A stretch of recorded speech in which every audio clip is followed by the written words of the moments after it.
Chapter 437. Go to Watch Network. Su Chan's beauty was like the beginning of spring. Sometimes she was playful and lovable. Sometimes she was charming and enchanting. Sometimes she exuded a charm that seeped into one's bones like the endless spring rain. Sometimes she was innocent and naive. She was like the dappled sunlight in the shallow shade of the forest, brilliant and delightful. Zhou Qin's beauty was like winter and summer. When it was bitingly cold, it was like the coldest winter. 1,000 miles of ice without a trace of vitality. Where it was silent and heartless, there was a sad and resolute beauty. But when she was in love, she seemed to be burning hot, wishing she could burn herself to ignite the other party and warm the other party. The beauty of Ziyuan was like the quiet autumn. When she was serious, it was as if autumn was near in the sky, and the moon was clear on the earth. Her whole body exuded a kind of otherworldly elegance. But when she smiled lightly, it was like osmanthus in 3 autumn, and lotus blossoms in 10 miles, which made people feel relaxed and dazzled. It was not the first time that Li Yundong had seen Ziyuan smile at him, but this time, Ziyuan's smile made his heart beat faster. At this moment, for no reason, a poem appeared in Li Yundong's mind, sparse shadows slanting across the clear water, faint fragrance floating in the moonlight at dusk. At this time, although there were no sparse shadows of the trees, and there was no shallow gurgling of the small bridge on the rooftop under the moonlight, there was a faint fragrance that made people's hearts beat faster. It was as if the moonlight in the sky was much softer and more beautiful. Li Yundong even felt that the fairy in front of him was Chang'e, who had descended from heaven. She was breathtakingly beautiful, so beautiful that no one dared to blaspheme her. Li Yundong didn't speak for a moment. He just looked at Ziyuan in a daze. Sometimes, the beauty of a woman had the power to captivate the soul. It could make the greatest hero in the world stupid like a clay puppet. Ziyuan seemed to have also noticed that the atmosphere was not right at this time, but she could not leave. For a moment, the fairy who had descended to the mortal world bit her lips lightly. Her cheeks flushed red, and her eyes were full of slight anger. A beauty's anger only doubled her beauty. This made Li Yundong even more dumbfounded. Although he loved Su Chan deeply, he was not a man with a heart of stone. If he could remain indifferent to a fairy who had descended to the mortal world and smiled at him, then he would not be a normal person. Ziyuan felt a little uncomfortable under Li Yundong's gaze. She only felt that wherever Li Yundong's gaze fell on her body, that place would feel numb and itchy, just like the last time she and Li Yundong had been tied together. And in this numb and itchy feeling, there was a strange feeling that made people's hearts ripple. It was as if someone had thrown a small stone into a calm pool, causing waves of ripples. The two of them were frozen like that. It was as if time had stopped moving until Su Chan's voice suddenly rang out beside them. "Yundong, you're here. I was looking for you." The little girl jumped onto the rooftop and shouted from afar. Her voice brought Li Yundong back to his senses. He withdrew his gaze as if he had just woken up from a dream and smiled awkwardly at Ziyuan. However, Ziyuan didn't even look at him. She quickly turned around and took a deep breath, as if she wanted to calm the waves in her heart. Li Yundong glanced at Ziyuan's back embarrassedly. He saw that her ears were red and her neck was a seductive pink. He was a little flustered in his heart and said with a bitter smile, "Damn it, this fairy sister is getting more and more charming. I can't resist her." Li Yundong turned around, coughed dryly and said to Su Chan, "Girl, it's so late. What do you want to do?" Only then did Su Chan realize that Ziyuan was also not far away from Li Yundong. She blinked her eyes curiously and asked, "Sister Ziyuan is also here. Do you have something to say? Shall I leave for a while?" Su Chan's words were unintentional, but Ziyuan was listening attentively. Her body stiffened slightly, and her red lips opened slightly. She wanted to say something, but when the words were about to come out of her mouth, she swallowed them back for some reason. Seeing that Su Chan was about to leave, Li Yundong didn't dare to be alone with Ziyuan. He quickly stopped her and said, "It's nothing. I'm discussing something with Ziyuan. If you have anything to say, just say it." Su Chan said, "Oh, it's nothing. I just suddenly thought that since Yanfang ran away again, will Sister Zhou Qin be in danger on the way to the Zhuji phase with the Liuha? Will Yanfang recover from her injuries and go to grab the sword?" Li Yundong saw that Su Chan was still thinking about Zhou Qin's safety at this time, which showed that her kindness was far beyond what others could compare with. He felt even more pity for her in his heart. He laughed and said, "Silly girl, I've already thought of what you've thought of. I just wanted Ziyuan to help me." As he said this, he turned his face and said to Ziyuan, "Actually, I wanted to ask you for help just now." At this time Ziyuan calmed down a little. She stroked her hair, composed herself and said, "Do you want me to protect Ziyuan?" Li Yundong nodded and said with some embarrassment, "I should have gone by myself, but now I really can't leave the Fox Zen school, so I have to ask you for a favor." Ziyuan was also very clear that the journey of a cultivator to the Zhuji phase was extremely dangerous. If anything happened during the process, it would be unimaginable. Just like when Li Yundong was in the Zhuji phase, she had secretly protected him all the way. It was not until he succeeded in the Zhuji phase that she appeared and took him back. It was the same for her. When she was in the Zhuji phase, it was also Wang Yuanshan who had secretly protected her all the way. In order not to let her disciple become dependent on her and thus be unable to refine the Zhendan as a master, she would never tell her disciple that she would protect her all the way. At that time, Ziyuan hadn't told Li Yundong, and now Li Yundong hadn't told Zhou Qin either. After hearing Li Yundong's request, Ziyuan agreed without hesitation. "Okay, no problem." Li Yundong was overjoyed. "Thank you so much. The journey to the Zhuji phase is long. Please take care of Zhou Qin along the way." Su Chan also smiled happily, but she suddenly said with some worry, "But Sister Zhou Qin has been walking for a day. How do we know which way she is going? Will we not be able to find her?" Ziyuan smiled and said, "That won't happen.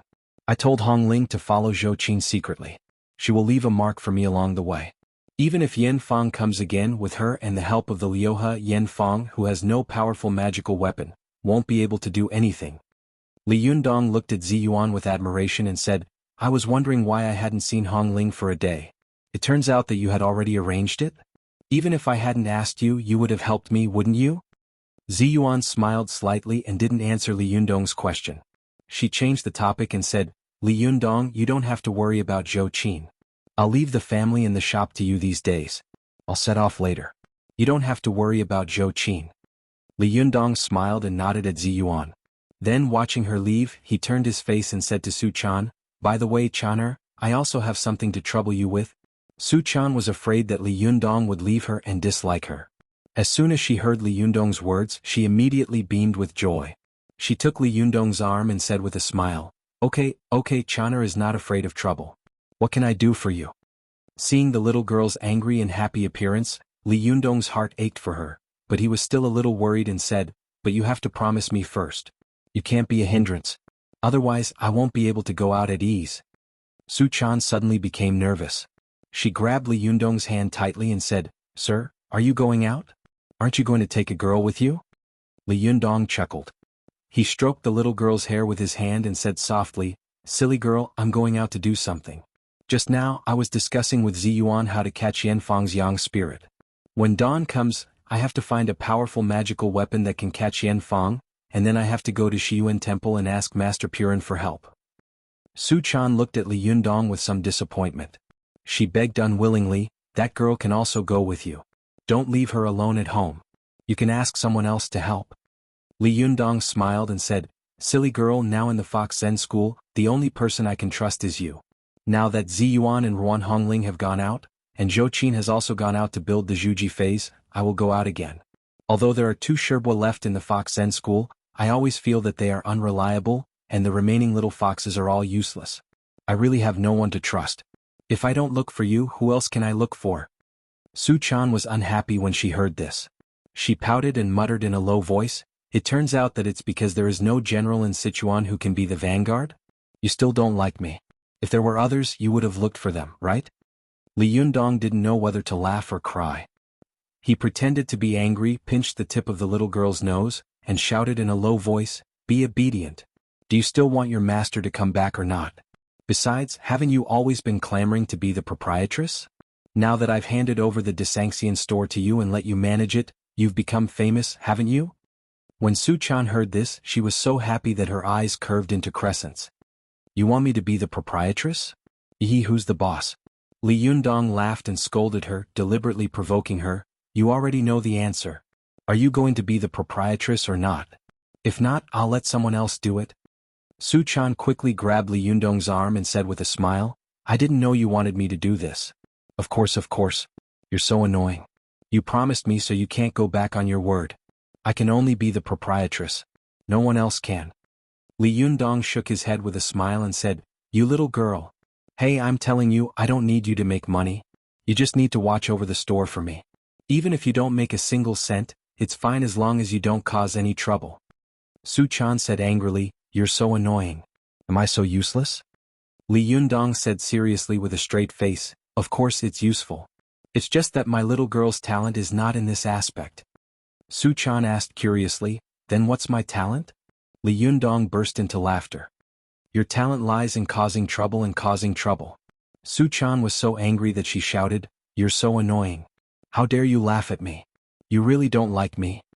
As she said this, the little girl threw herself on Li Yundong's back, scratching and biting. Li Yundong laughed and carried the little girl on his back. At the same time he was afraid that she would fall off, so he held the little girl's round breasts and said with a smile, Okay. Anyway, don't make trouble or I won't be at ease when I go out." Chapter 438. Go to Watch Network.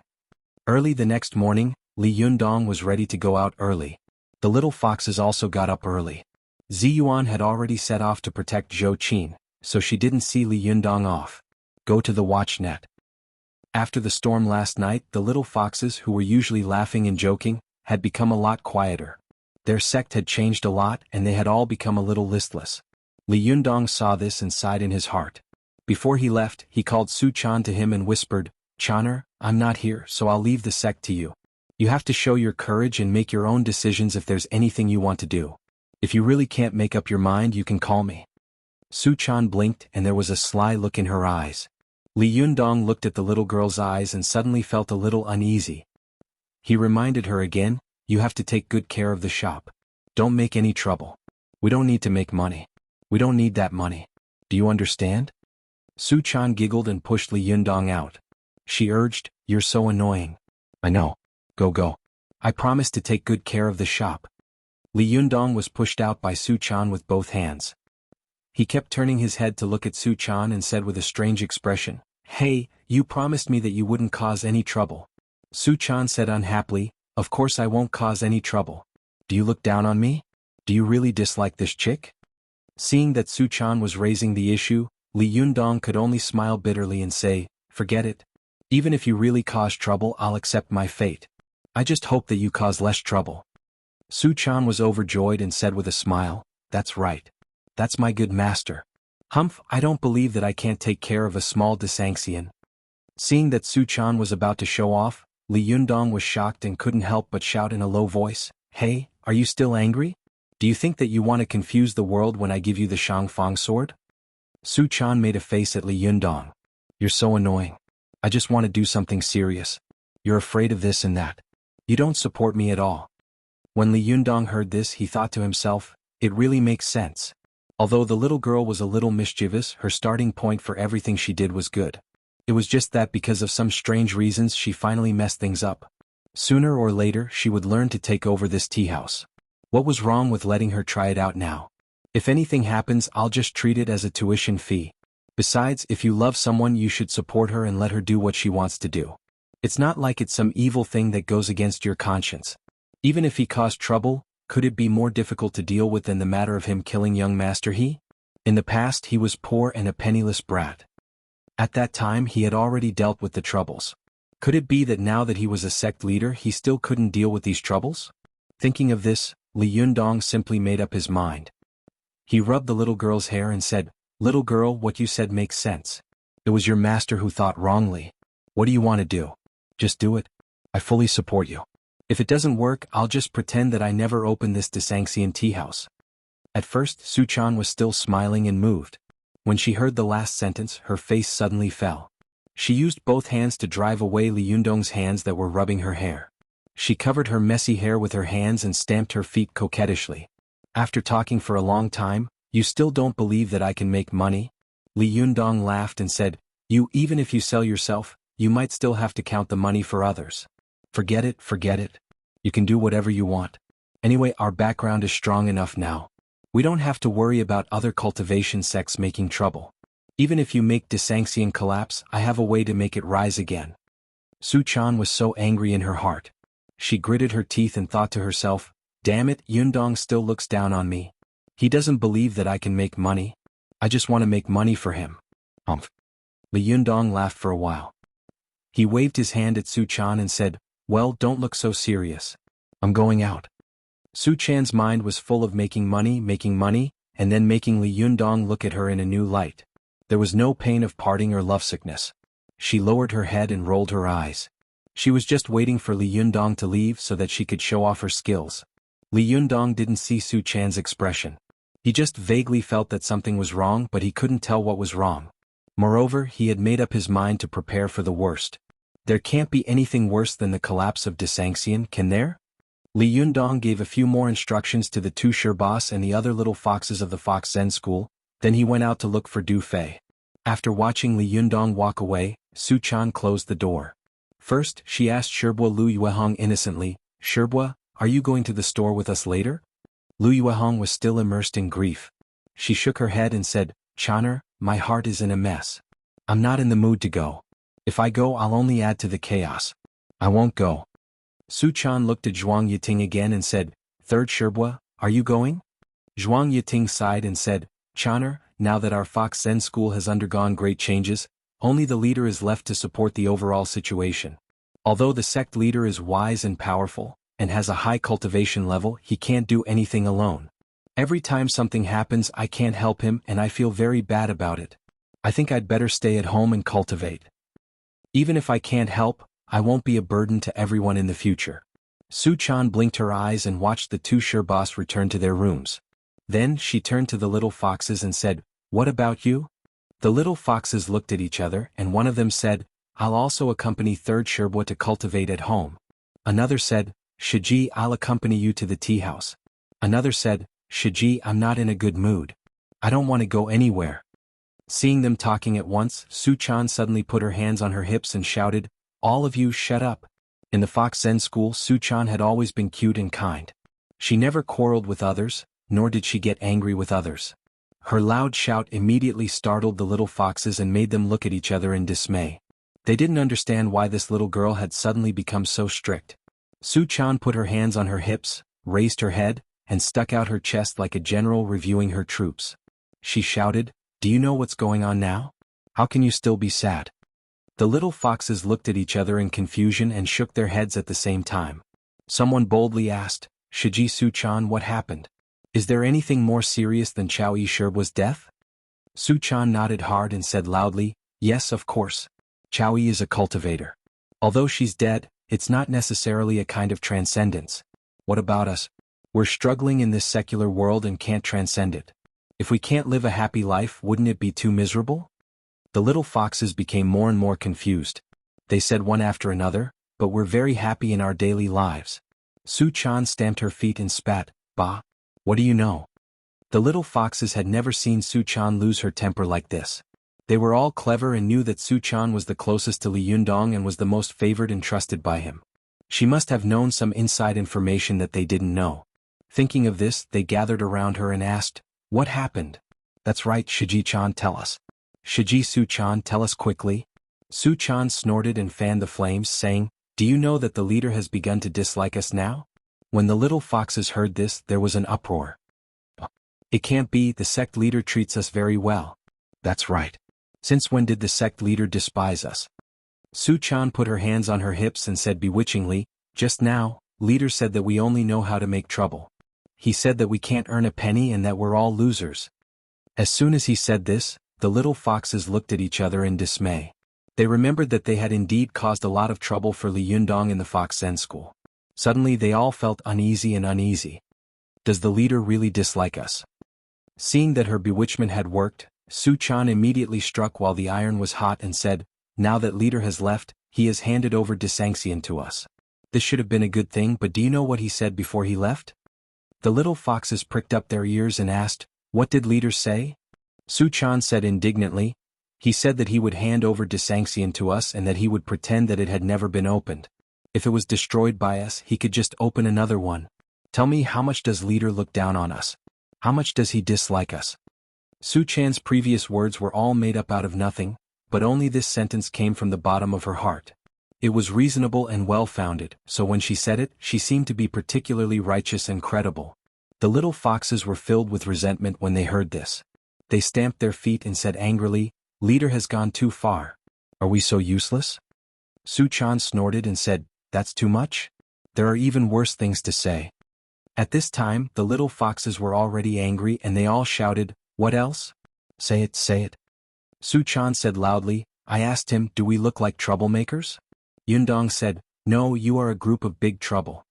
This time it was a big uproar. The little foxes jumped up one by one, their faces full of anger.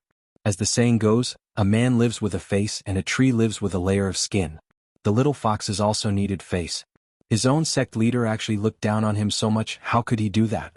No, they had to put on a good show for leader. Seeing that this group of little foxes had been teased by her, Su-chan waved her hand and imitated Li Yundong's usual imposing manner when he spoke. She said carelessly, "Now that Yundong is out, he thinks that we are useless and can only cause trouble. Do you think we should prove something to him?" The little foxes were unprecedentedly unified. They said in unison, "Yes. We must prove to leader that we are not big trouble." Su-chan saw that she had provoked the little foxes with a few words, and they were no longer sad and mournful. She said proudly, "Let's go to Desanxian. Yundong said that we can't make money, so we will make money to show him." The little foxes said in unison, "Yes, yes, yes. Make money to show him." After that, Su-chan waved her hand, and the group of little foxes roared in agreement. They rushed to Desanxian tea house in a mighty and aggressive manner. The mistakes in chapter 437 have been corrected. Thank you for pointing them out. I've had a headache writing these days, so it's inevitable that there are some mistakes. Please forgive me. I will pay more attention in the future. These days I've been a little messy. Please allow me to adjust myself. I will definitely return to my previous state. Thank you for your forgiveness. Today I will update at 2 o'clock and 9 o'clock as usual. Chapter 439. Go to WatchNet. The little foxes rushed to the Desanxian tea house aggressively, but when they were ready to fight, they were suddenly stumped by a problem. It's easy to say that it's easy to make money, but how do you do it? It was always an irrefutable truth that it was easy to know but difficult to do. Go to WatchNet. 7 KOM. Shimi Su-chan, what do you think we should do? None of the little foxes could make a decision, so they could only look at Su-chan eagerly. But Su-chan was not someone who could come up with an idea. She had thought about it before, but when it really came down to it, she suddenly felt a little helpless. Su-chan looked at the empty tea house upstairs and downstairs.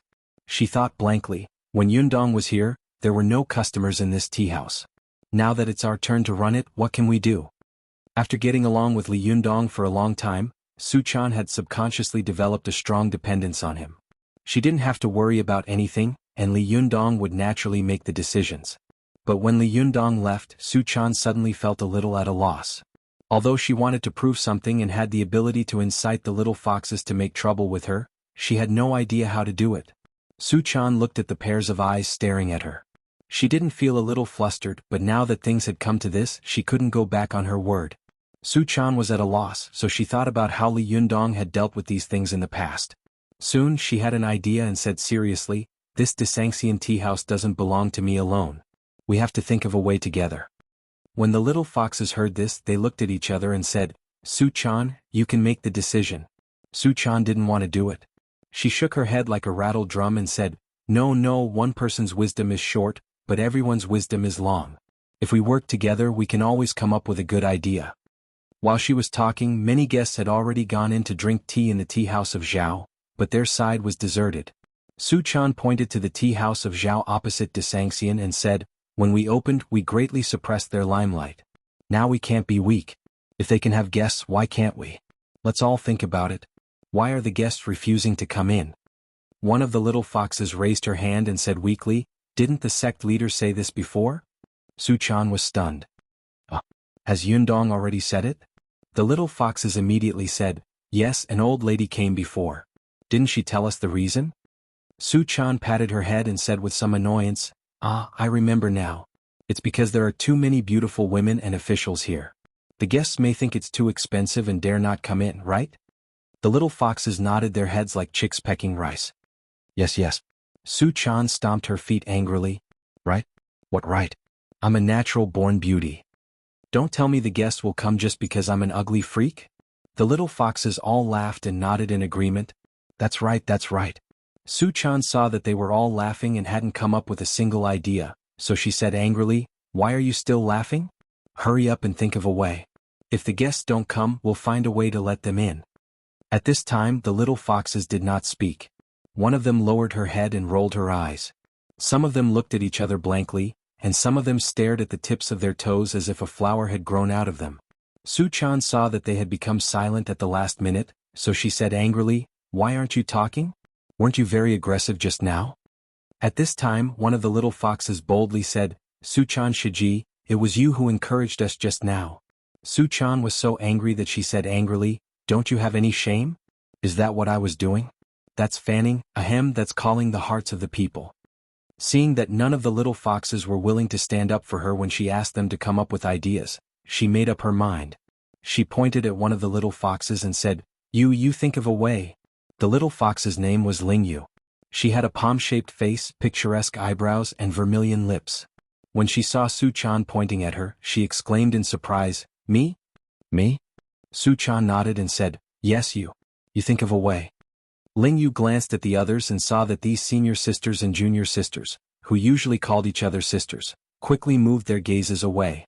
Those who were close to her simply moved away quietly, as if saying that it was better for them to die than to die. Lingyu felt wronged in her heart.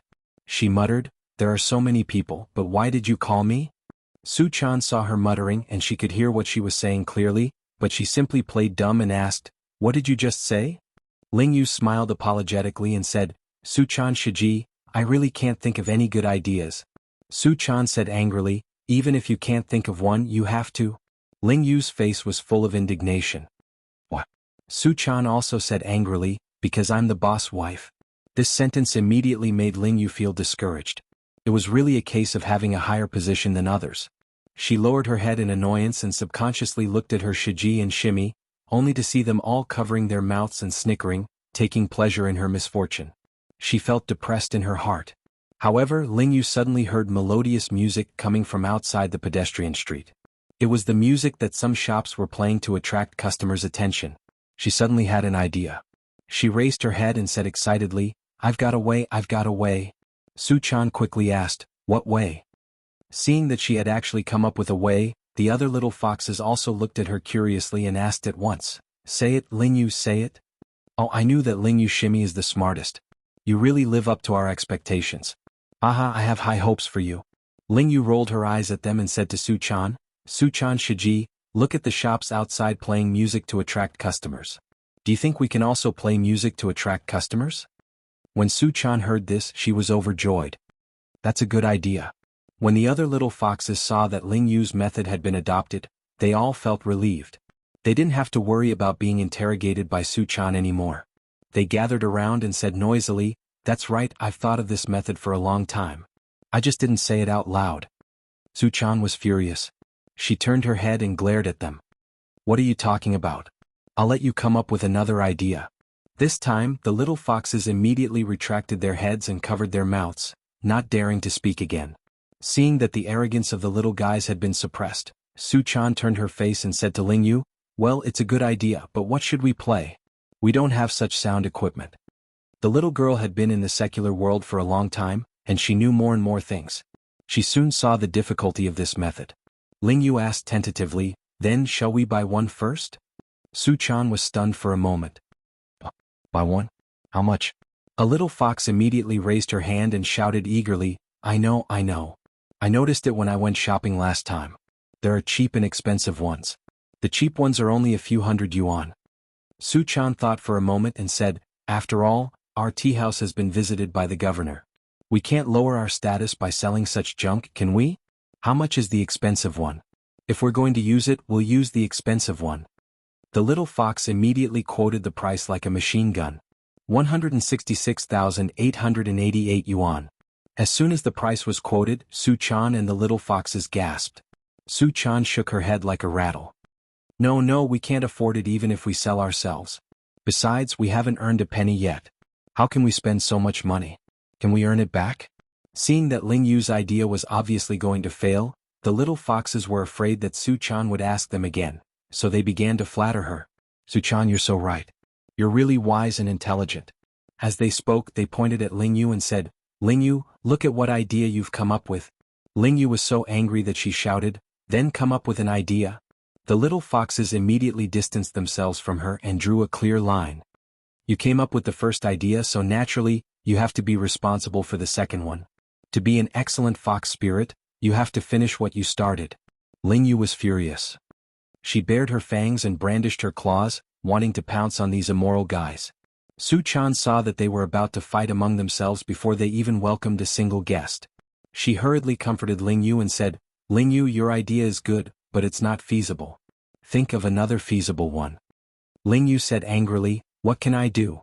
Su Chan Shiji, aren't you forcing the ducks onto the perch? Su Chan coaxed her and said, "I'm forcing the foxes onto the perch. Be obedient and think of another idea.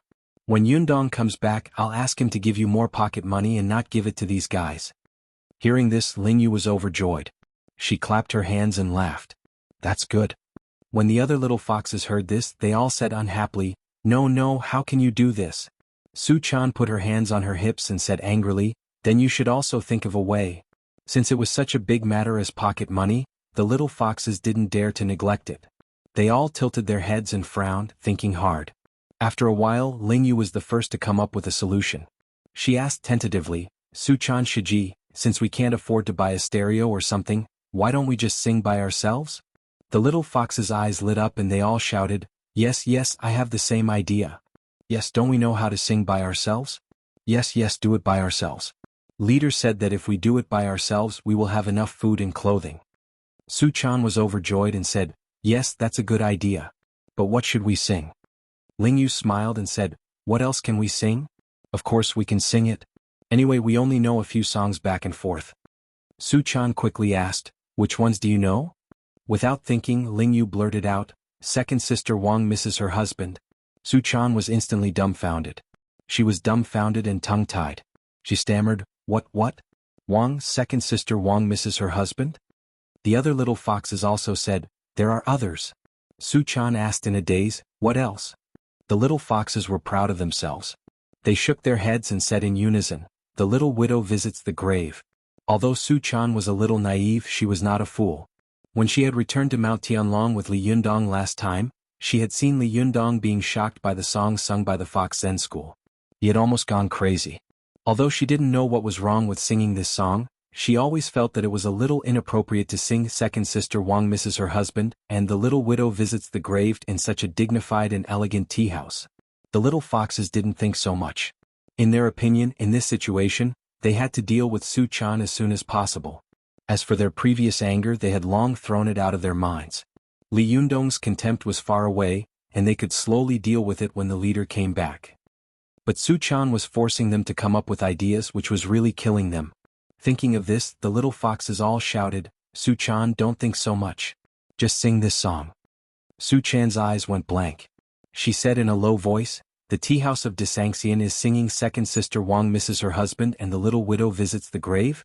This doesn't seem very good, does it?" The little foxes said in unison, "Good, very good.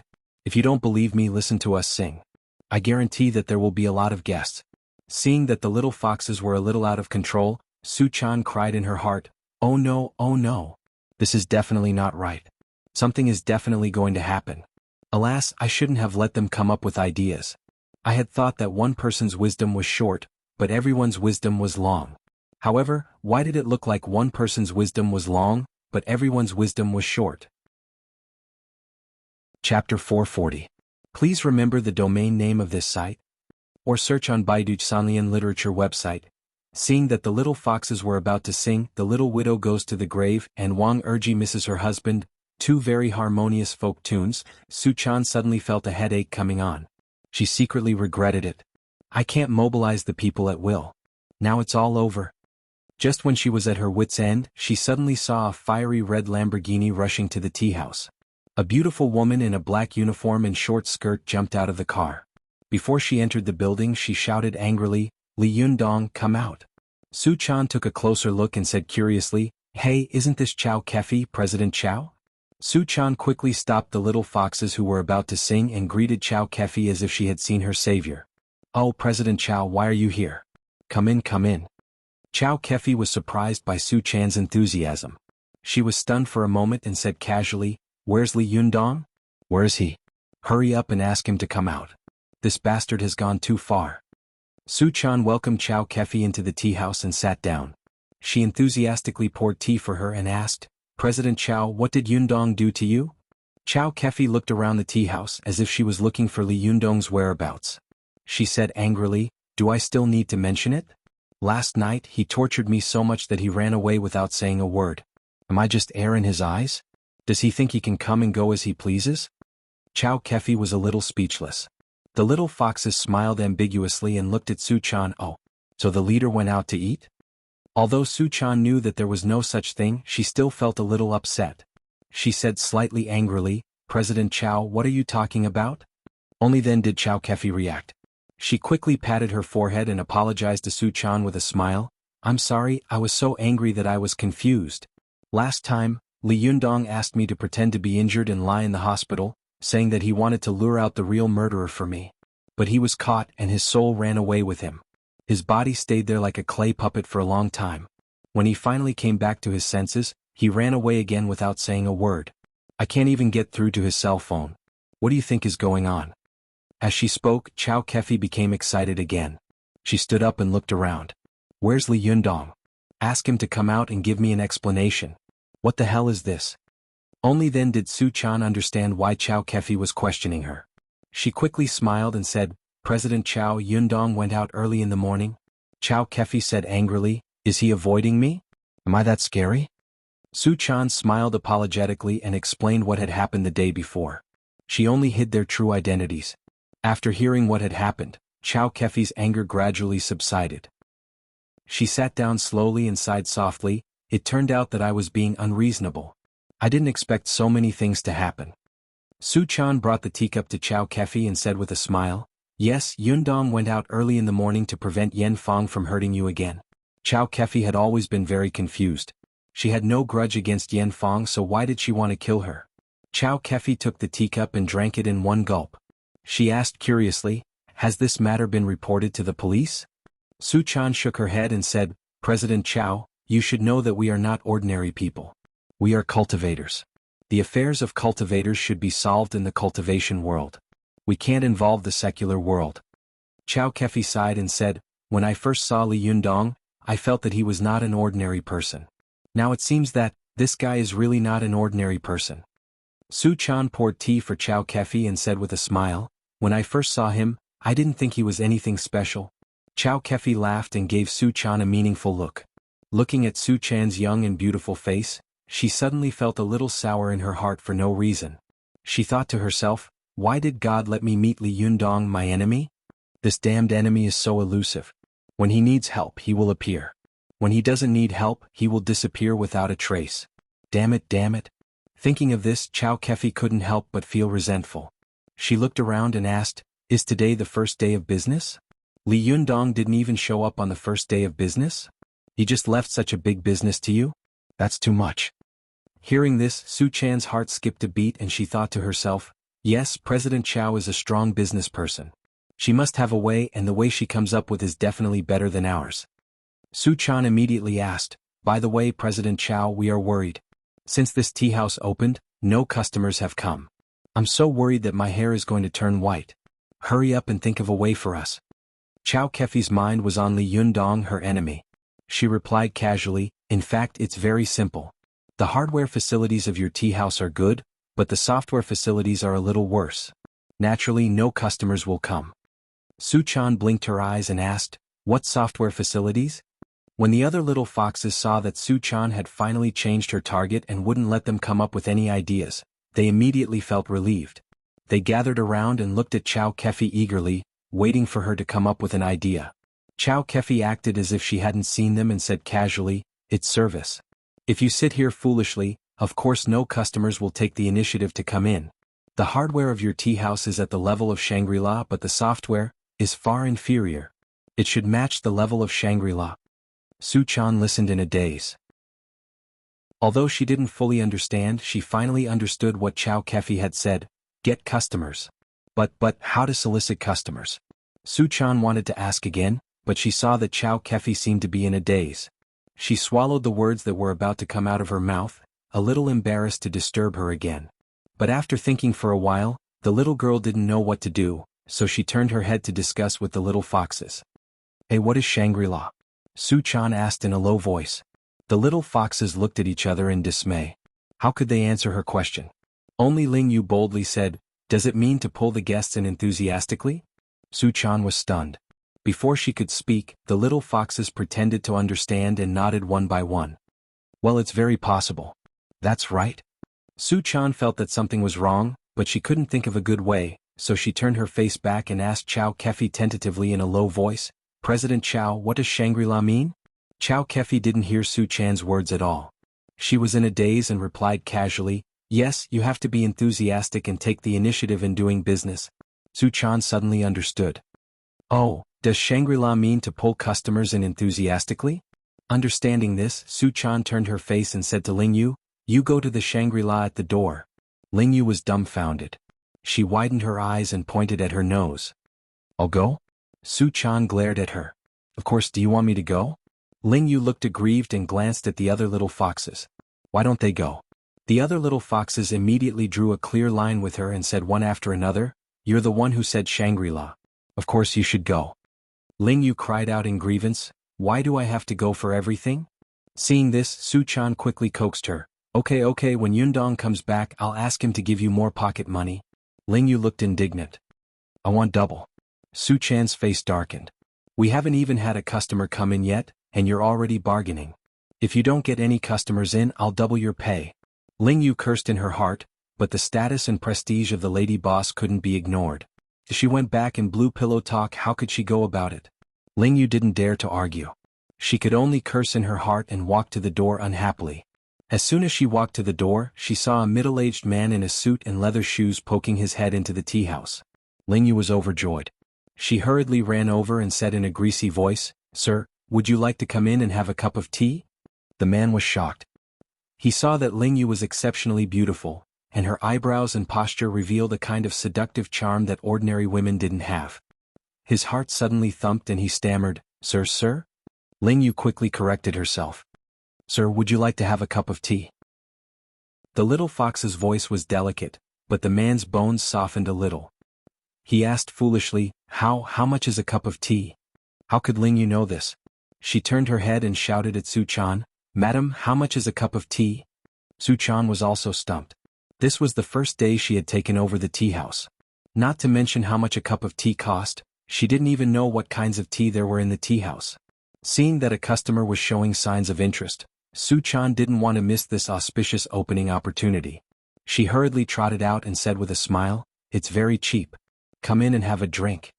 As soon as she ran out, the other little foxes also ran out and said, "That's right. Come in and have a drink." The man saw so many young and beautiful girls running out of the tea house.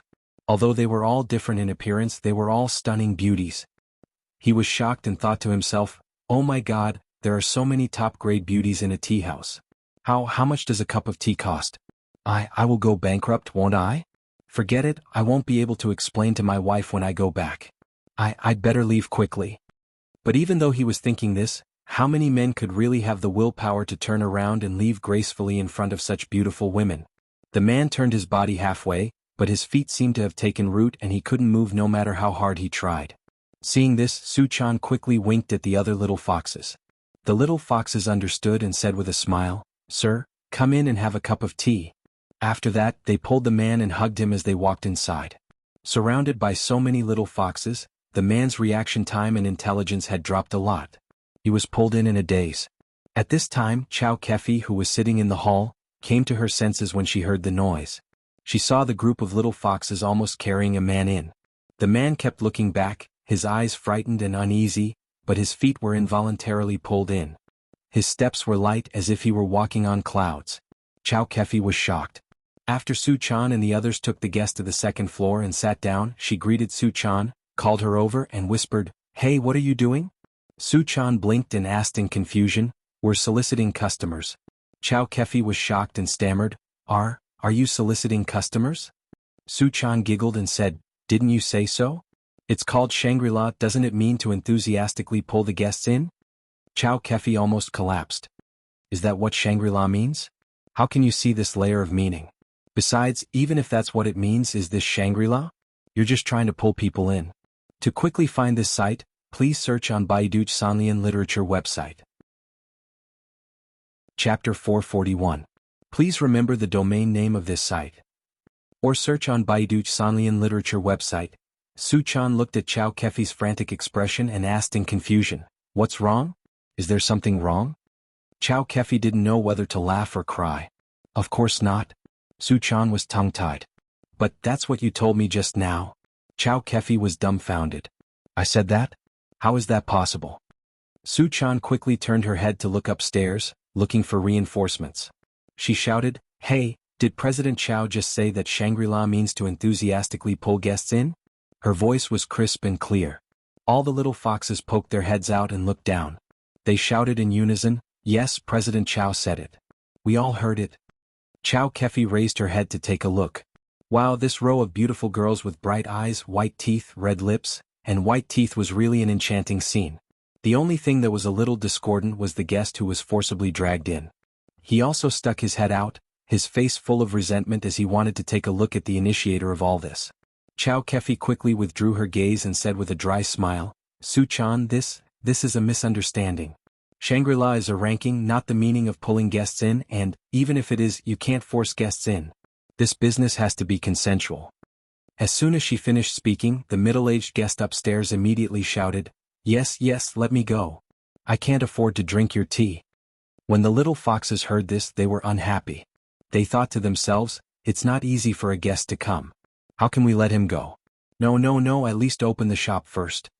Ling Yu grabbed the middle-aged man and said with a smile, this guest, since you are already here, why don't you at least drink a cup of tea before you leave?" The other little foxes also came forward one after another to persuade him to stay with a smile. This middle-aged man had never encountered such a scene before. These little foxes were all stunning beauties. They were fat and thin, and when they started acting coquettishly, even Li Yundong couldn't resist them, let alone this middle-aged man. The middle-aged man felt as if all the blood in his body had rushed to his head. His face was as red as a pig's liver. He stammered, "Then shall we have a drink?" Ling Yu and the rest were overjoyed. They clapped and laughed, Great, we can finally open our business." Su Chan was also overjoyed. She hurriedly trotted upstairs. Chow Kefi looked up at the upstairs, feeling sorry for the middle-aged man in her heart. She thought to herself, I, Chow Kefi, have been in the film and television industry for some years, but I've never seen so many beautiful women born with natural charm and beauty. Any one of these beauties wasn't something an ordinary man could handle, let alone so many of them. If he could still say no under such circumstances, then he would be either a Buddha or a Hun. Thinking of this, Chow Kefi shook her head and thought to herself, today I originally came to find Li Yundong, but who would have thought that a wrong word would cause such a thing? If this little enemy finds out later, he might blame me. I'd better leave quickly. Chow Kefi stealthily picked up her purse and keychain and quietly walked out. At this time, the little fox's attention was all on the middle-aged man. No one noticed that the initiator was about to sneak away.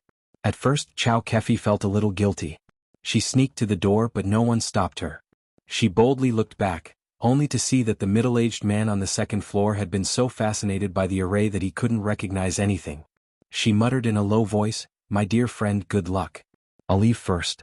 After that, she quickly ran out of the tea house, got into the car, stepped on the accelerator and disappeared.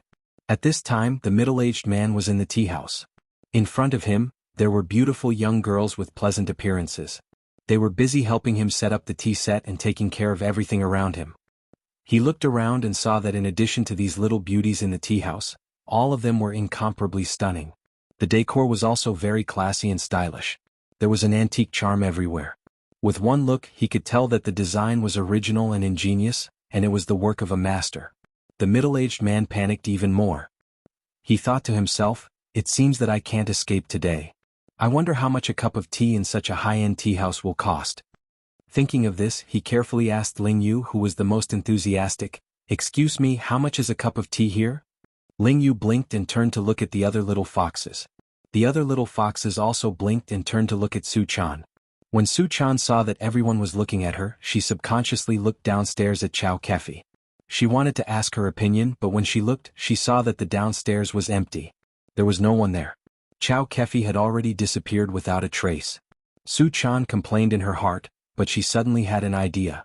She said with a smile, it's very cheap. What kind of tea would you like to drink, sir?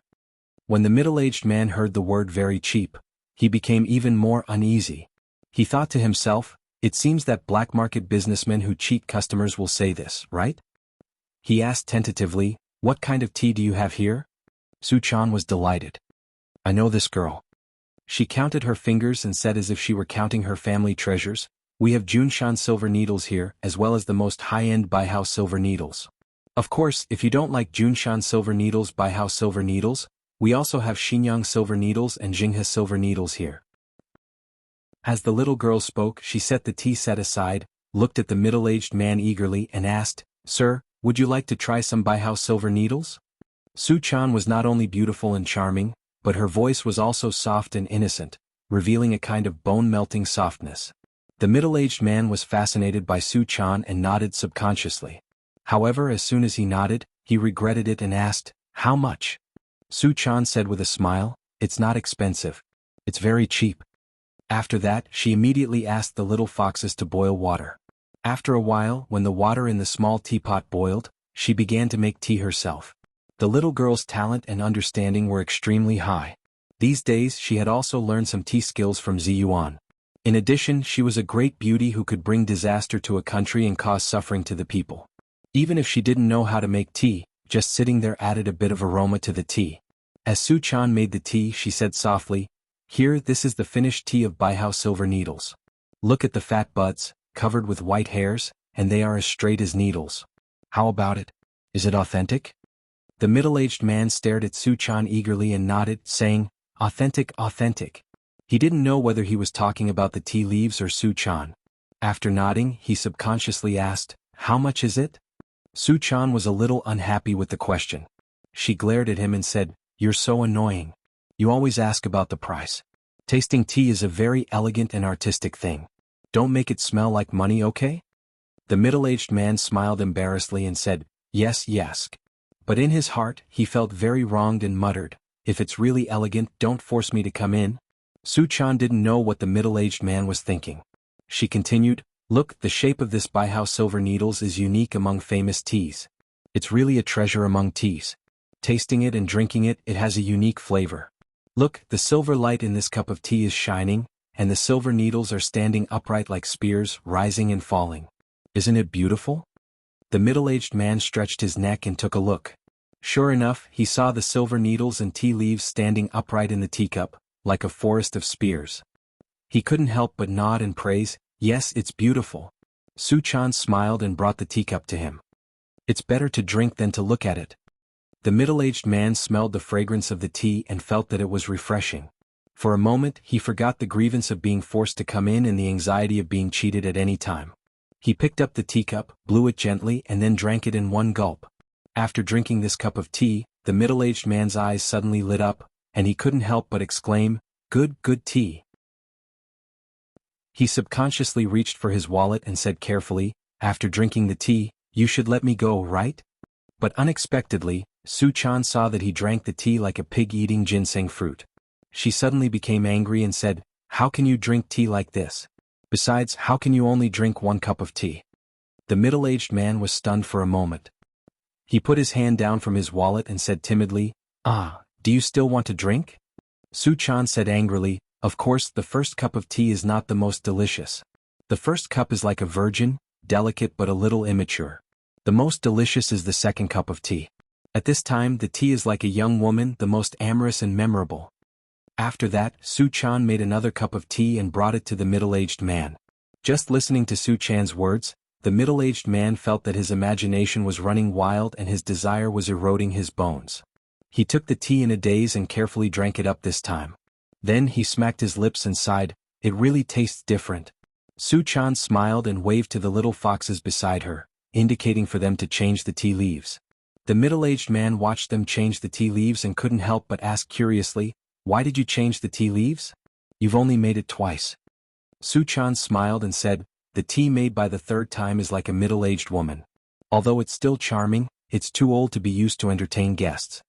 Before the middle-aged man could understand, he saw Su-chan smiling at him again and saying, You've drunk the silver needle. We still have Maojian tea here. Among them we have Shenyang Maojian tea, Maoping Maojian tea, Duyun Maojian tea and Huangshan Maojian tea. What would you like to drink? The middle-aged man was dumbfounded. You want more? How much is this Maojian tea? Su Chan glared at him and said, Why are you asking for the price again? The middle-aged man immediately shrank his head and said with an apologetic smile, I'm just asking casually. Su Chan's anger turned into joy and she said, Don't worry, it's very cheap. I won't charge you more. When the middle-aged man heard this, his heart suddenly beat like a drum. Oh my God, the more you say this, the more you'll charge me later. Will I be able to walk out of this door alive today? After a while, he saw Su Chan make another cup of Xinjiang Maojian tea on her own, and then bring over 2 cups of tea. The middle-aged man took a sip and felt that the tea was fragrant, making him feel like he was floating. Although this feeling was wonderful, the more he drank, the more flustered and frightened he became. When Su Chan was about to make him a third kind of tea, the middle-aged man finally couldn't stand it anymore. He rose to his feet with a fearless look on his face and shouted, I can't drink any more unless you tell me how much tea I drank. Su Chan saw that the other party's attitude was surprisingly tough, and she was a little discouraged. She thought for a moment and tentatively stretched out a finger. So much?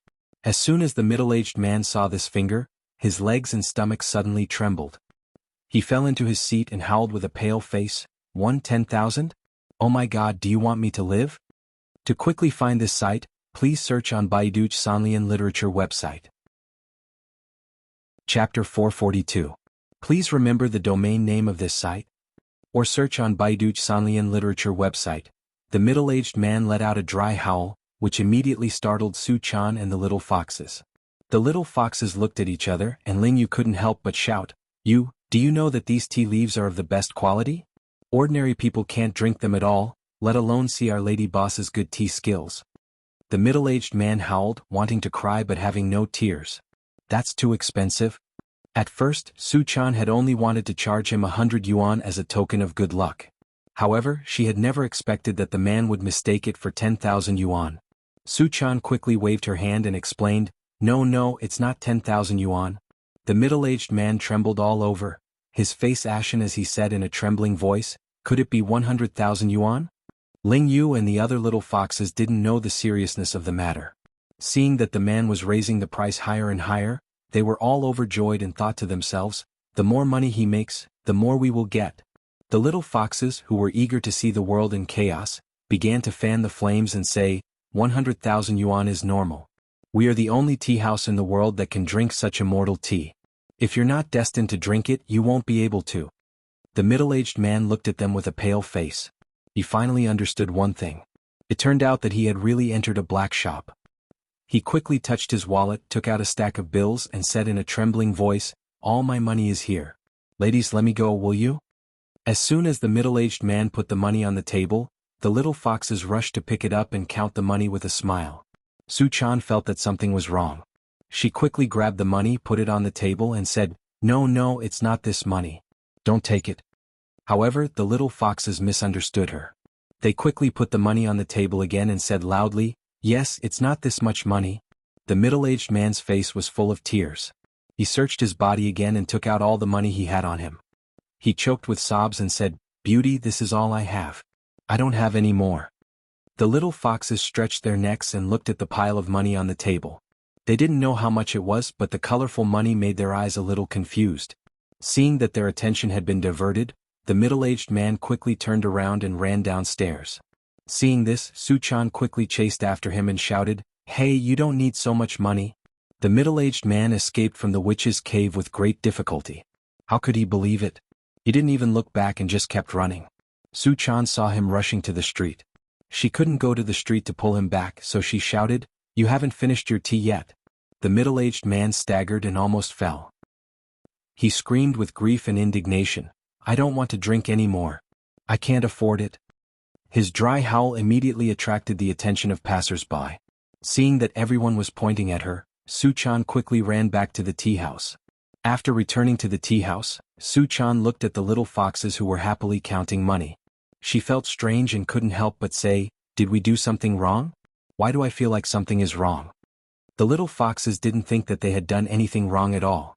They smiled and said, Madam, aren't you happy to make money? There are thousands of yuan here. We can close the shop early today. If we can make so much money every day in the future, our lives will be much better. Su Chan shook her head hard and bit her tender red lips with her white teeth. She tilted her head and muttered to herself, "No, it seems that I did something wrong again." Su Chan and the little foxes didn't know that they had caused a great disaster for Li Yundong because of this matter. The middle-aged man who had run out of the tea house ran far away before he dared to look back at the black shop with many beautiful women. As soon as he saw it, he felt all kinds of feelings welling up in his heart. He had gone in once, and now he was as poor as a church mouse. He had thrown in all the salary he had just received. Oh my God, even if he went to a casino he wouldn't spend money like this, would he? Just because he was a beautiful woman he could do whatever he wanted? The more the middle-aged man thought about it, the angrier he became. He thought to himself, "No, I have to expose them." In broad daylight there was actually such a rip-off in such a way.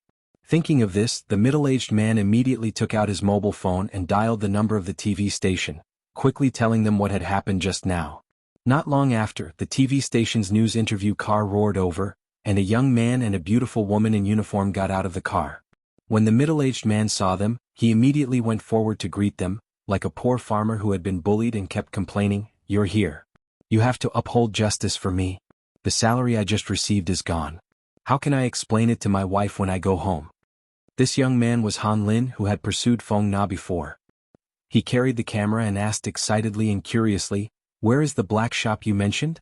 We must resolutely expose this kind of illegal and black-hearted business." As if he had met his savior, the middle-aged man knelt down and worshipped him. He held the young man's hand and said excitedly, "Good, good, I'm relieved to hear your words." Han Lin patted his chest and said with a laugh, "Where is this black-hearted shop? Take us there." The middle-aged man hurriedly led the way.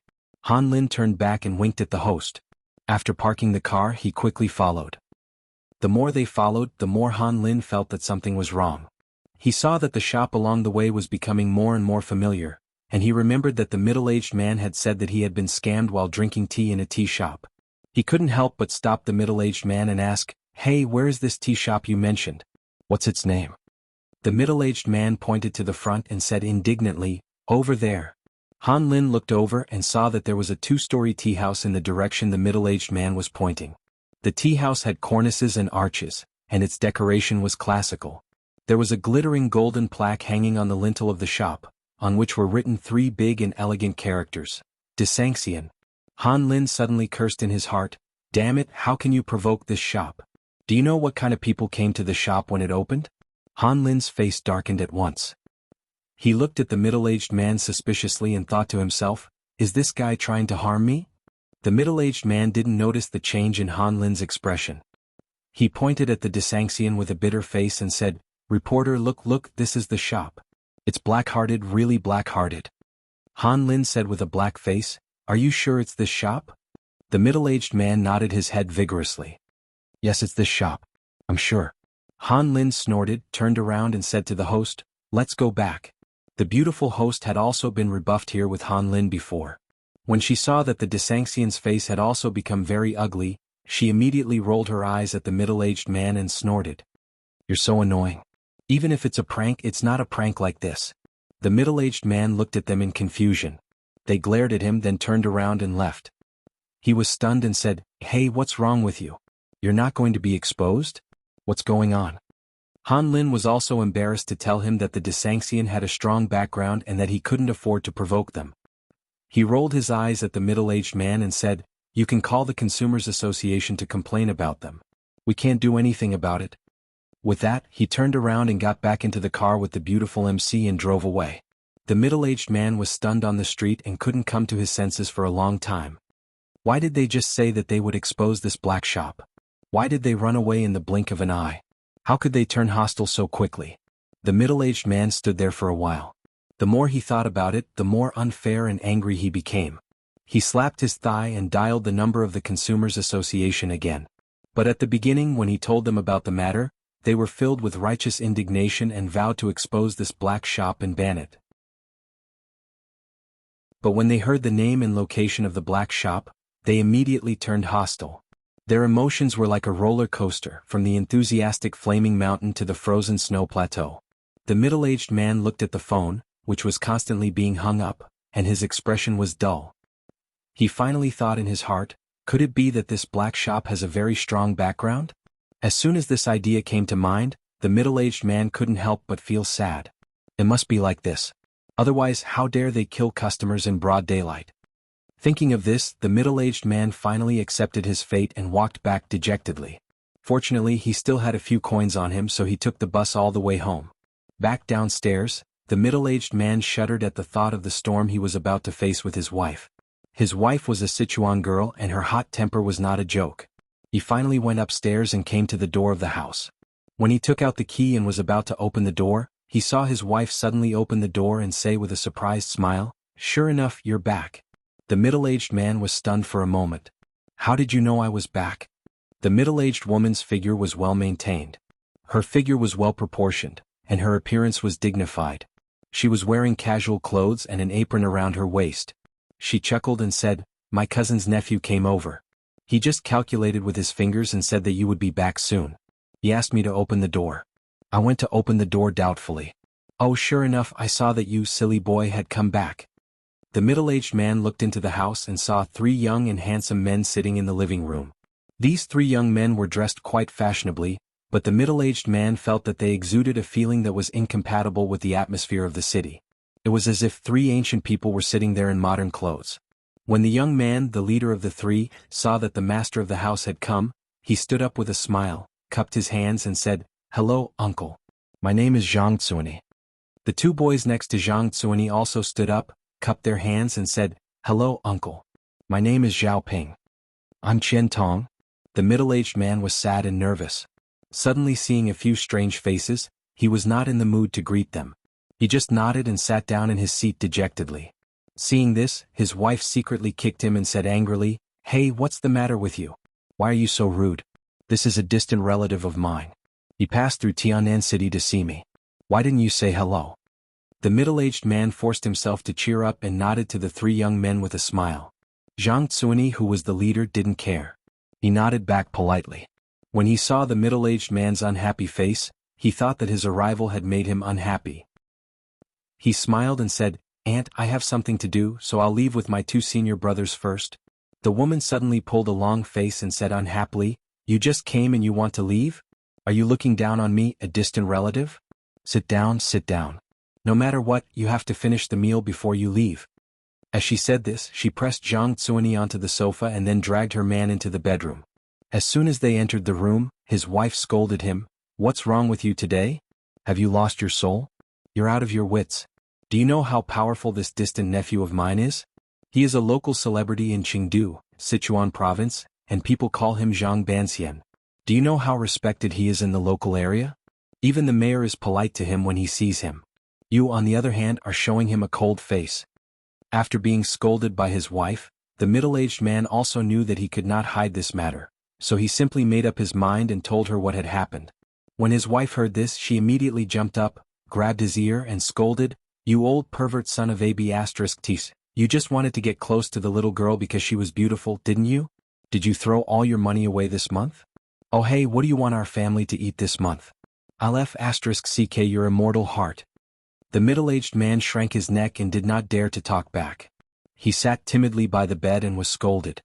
He sighed and was about to argue when he suddenly heard Zhang Tsuani ask in a deep voice at the door, "Aunt, did Uncle just say the Desangxian tea house on the pedestrian street of Tianan City?" When the middle-aged man heard this, he raised his head and asked in surprise, "Do you know this black shop? Tomorrow my mother-in-law will be operated on. I will go back to Shanghai to serve her personally. I don't have a single word saved. For the time being, I can only do 1 chapter. I will return to Suzhou on the 15th. Please forgive me, my readers. I'm sorry. To quickly find this site, please search on Baidu Sanlian Literature website. Chapter 443. Please remember the domain name of this site. Or search on Baidu Sanlian Literature Network. The middle-aged man's wife poked him in the forehead with her finger angrily. "Do you think my nephew is as useless as you?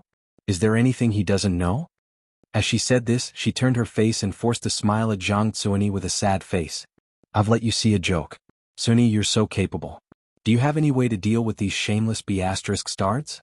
At least get my man's money back." Zhang Tsuani pondered for a moment and didn't answer immediately. A boy next to him gently touched his arm and winked at him.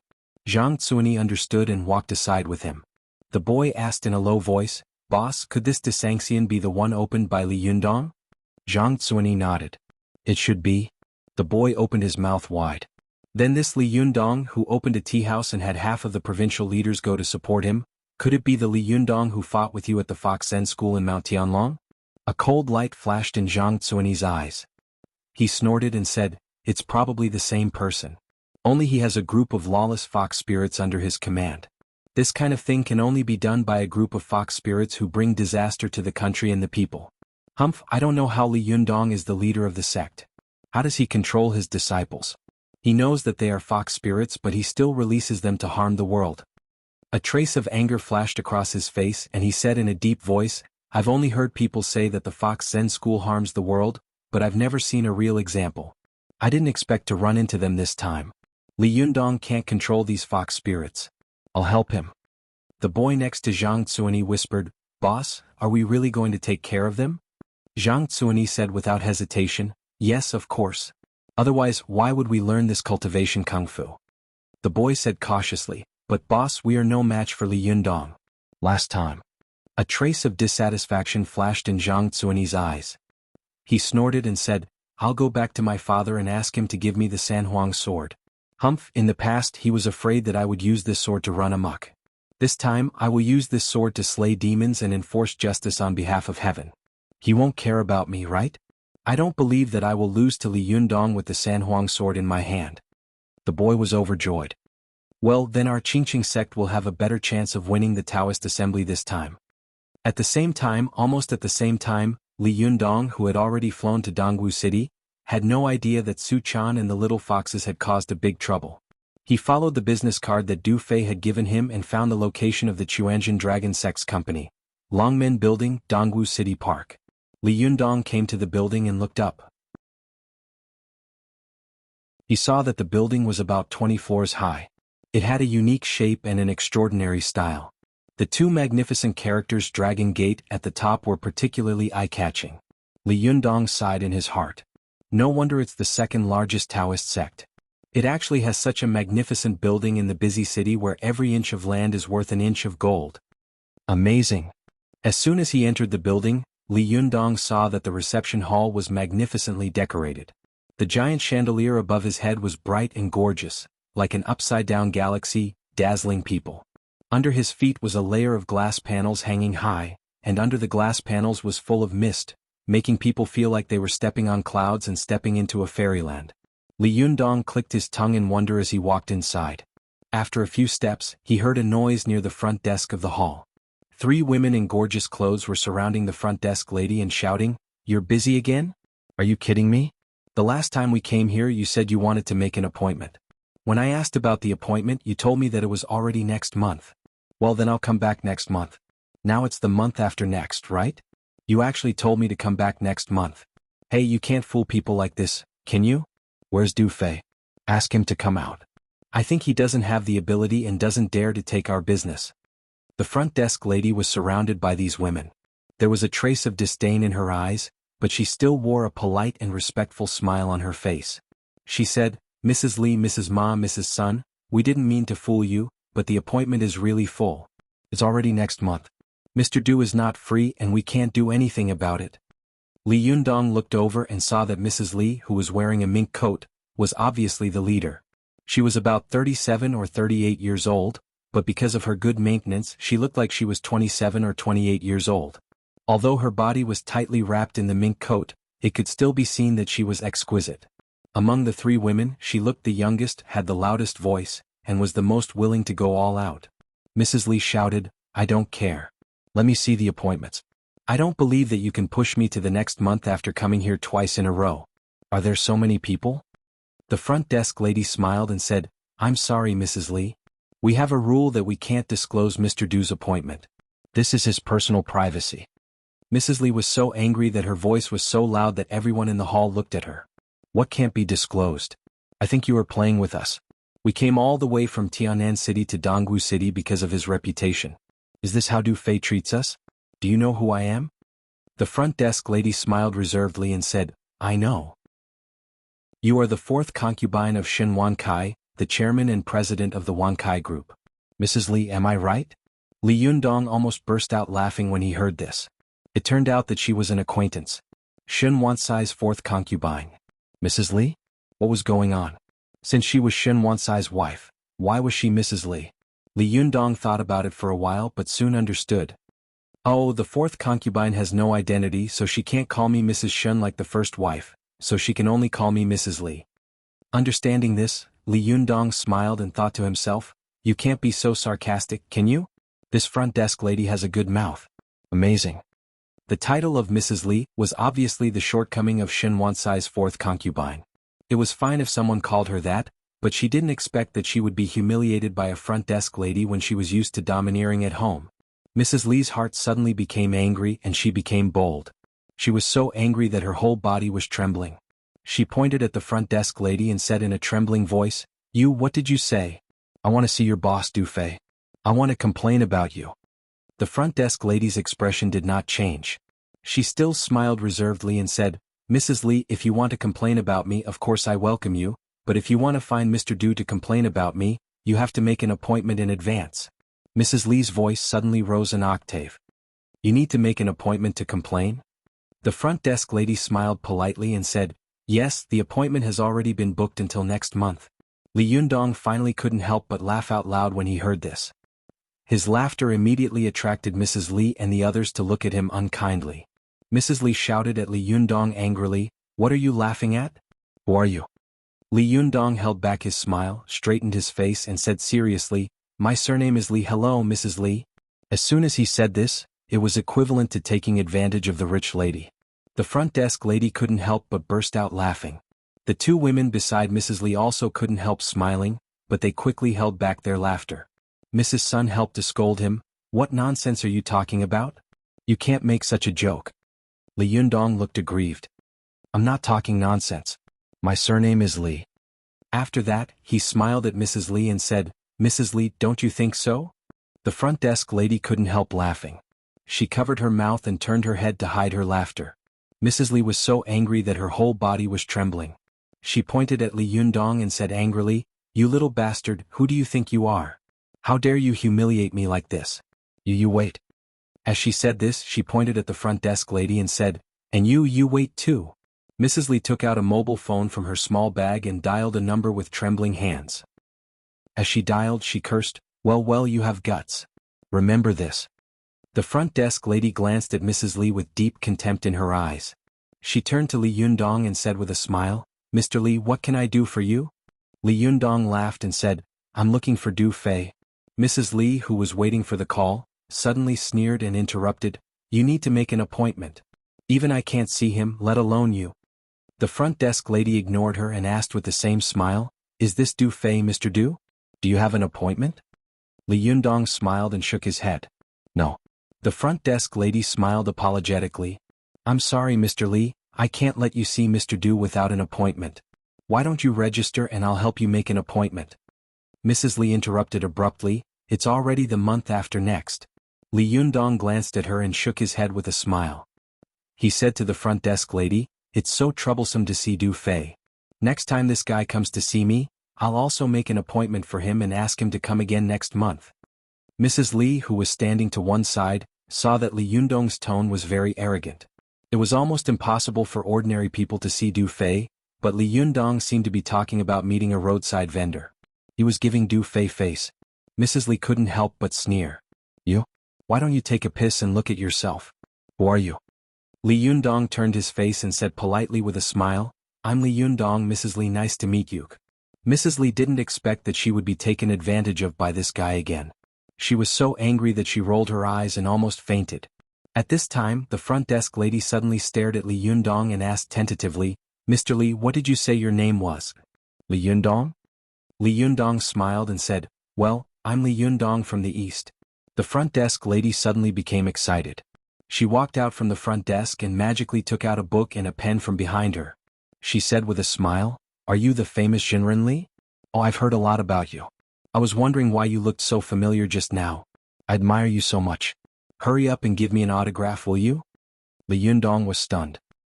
He looked at the book and pen that had been pushed in front of him and asked in confusion, What do you mean?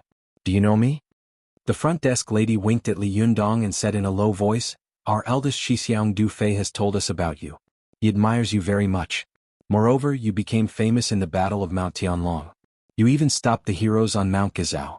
Oh, we all look forward to hearing about these things. Oh, no matter what, you have to give me an autograph. You are the most famous person in our younger generation now.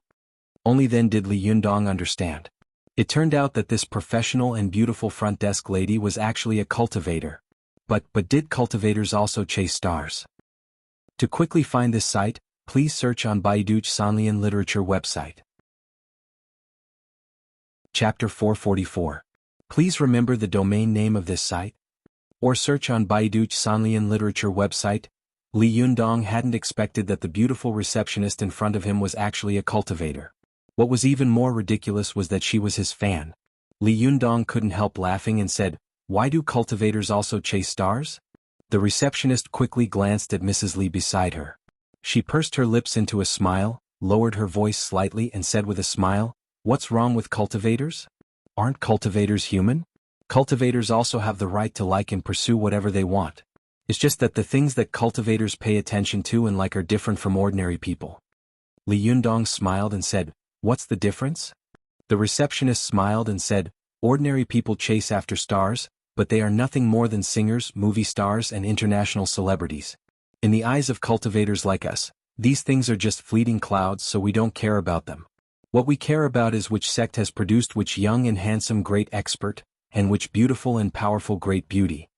The more the receptionist spoke, the more excited she became and her eyes lit up. "At first I admired our eldest Xixiang the most. Although his cultivation was not very powerful, his ability to make money was first class. Half of the income of our sect was earned by him. In the cultivation world, those who were more powerful than him could not make money as much as he could, and those who could make money more than him were not as powerful as him. Don't you think our eldest Xixiang is amazing?" Li Yundong nodded with a smile. "Zhenrendu is indeed extraordinary." The receptionist smiled again and said, "But later, Sichuan Qingqing sent a genius, Zhang Tsuani, who was rarely seen in 100 years. This guy could use the Sanhuang sword at the age of 13. Don't you think he's amazing? Wow, and I heard that this guy is quite handsome. So, I began to admire the young master of the Qingqing sect again." Li Yundong's smile became a little strange. "You changed so fast." The receptionist waved her hand and said with a smile, "Not yet. I haven't worshipped him for 2 years. Zhang Tianshi appeared in the Jingyi school, so I began to worship Zhang Tianhe. Soon, Fairy Ziyuan of the Linggong sect appeared after Zhang Tianhe. Oh, this Fairy Ziyuan is really amazing. She has almost broken the cultivation records of all the female cultivators in the cultivation world, and she is also extremely beautiful. She is a stunning beauty in the world." As she spoke, the receptionist held her hands in front of her chest, as if she was holding her heart, and her eyes were full of infatuation. Oh, if only she could be half as powerful and half as beautiful as Fairy Ziyuan.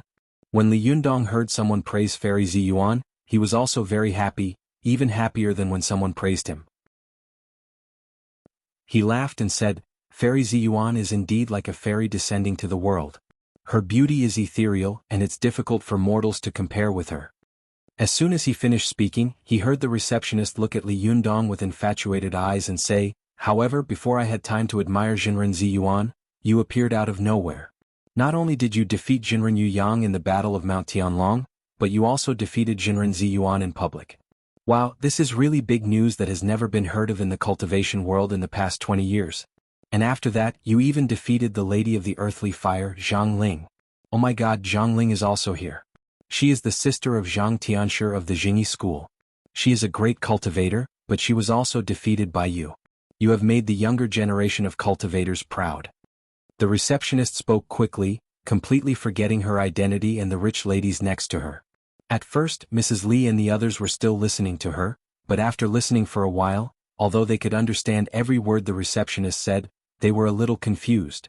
However, what they knew was that this boy seemed to have a great background, even more powerful than Du Fei.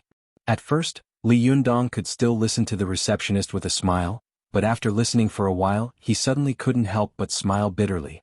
The receptionist blinked her eyes, looked at him curiously, and asked in confusion, "What's wrong? Am I wrong?" Li Yundong smiled bitterly and said, "No, I just think that the time of each idol you worship is very short. It can be seen that there are really talented people in the cultivation world, and they have only been leading for a few years. As your current idol, I feel a lot of pressure." The receptionist giggled and her voice spread out like a silver bell. You are so interesting. At this time the sound of the elevator came from the hall and a loud voice came out. Shiji Wei-Qing, what are you laughing at? Why are you laughing so happily? As soon as this person's voice rang out, the whole hall was buzzing, as if this person had just spoken through a loudspeaker at a high decibel. It was so loud that everyone in the hall subconsciously covered their ears.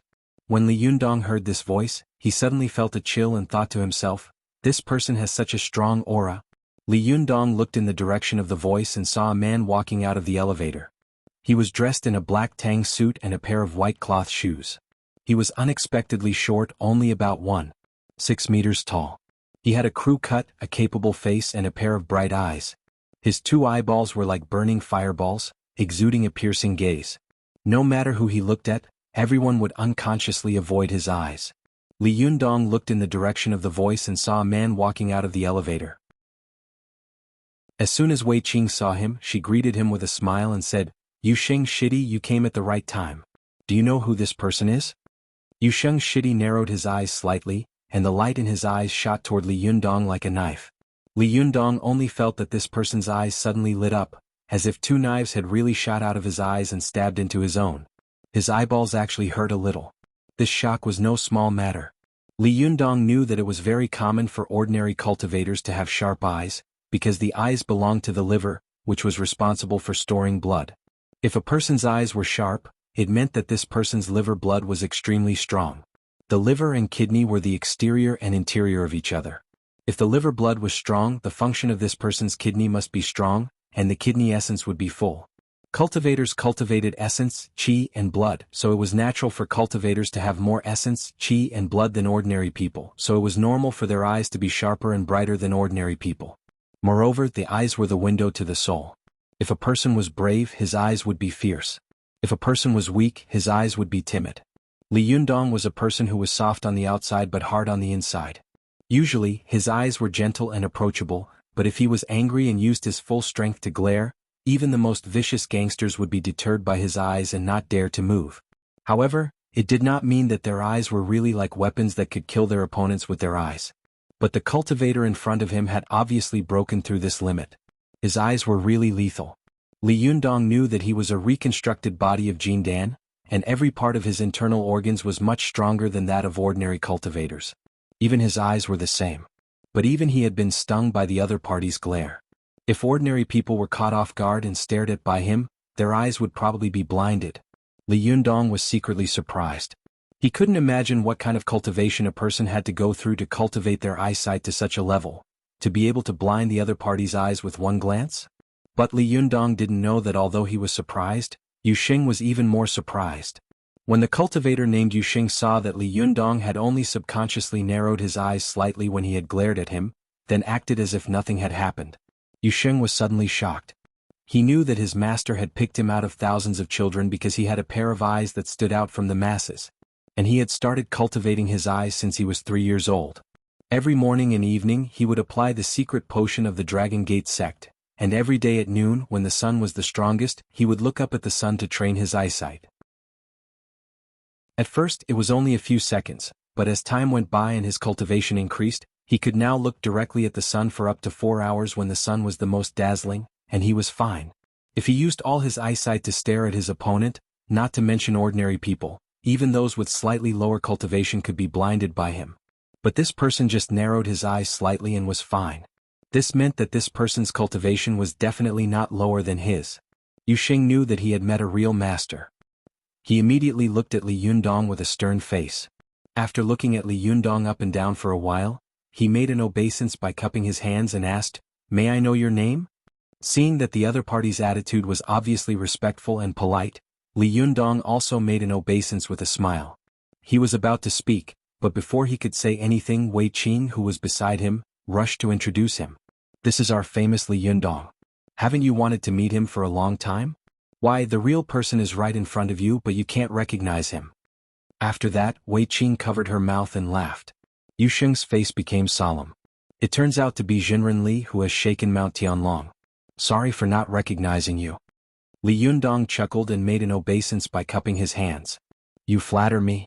Wei Qing seemed to be very affectionate as she smiled at Yu Sheng and said, Shitty, you are usually proud of your cultivation. How is it? Have you met your match today? Let me tell you, my newly conferred idol is powerful. I don't think you are a match for him. Although Yu Xing was not tall and was half a head shorter than Wei Qing when he stood in front of her, there was a sense of love in his eyes as he looked at her. He chuckled and said, since Junrenli is famous all over the world, it must not be an undeserved reputation. But when he looked at Li Yundong, there was a hint of jealousy in his eyes. Wei Qing didn't notice the jealousy in his eyes. She still added fuel to the fire with a smile. Shitty, that's right. You should know that there is always someone better than you. Usually you talk big.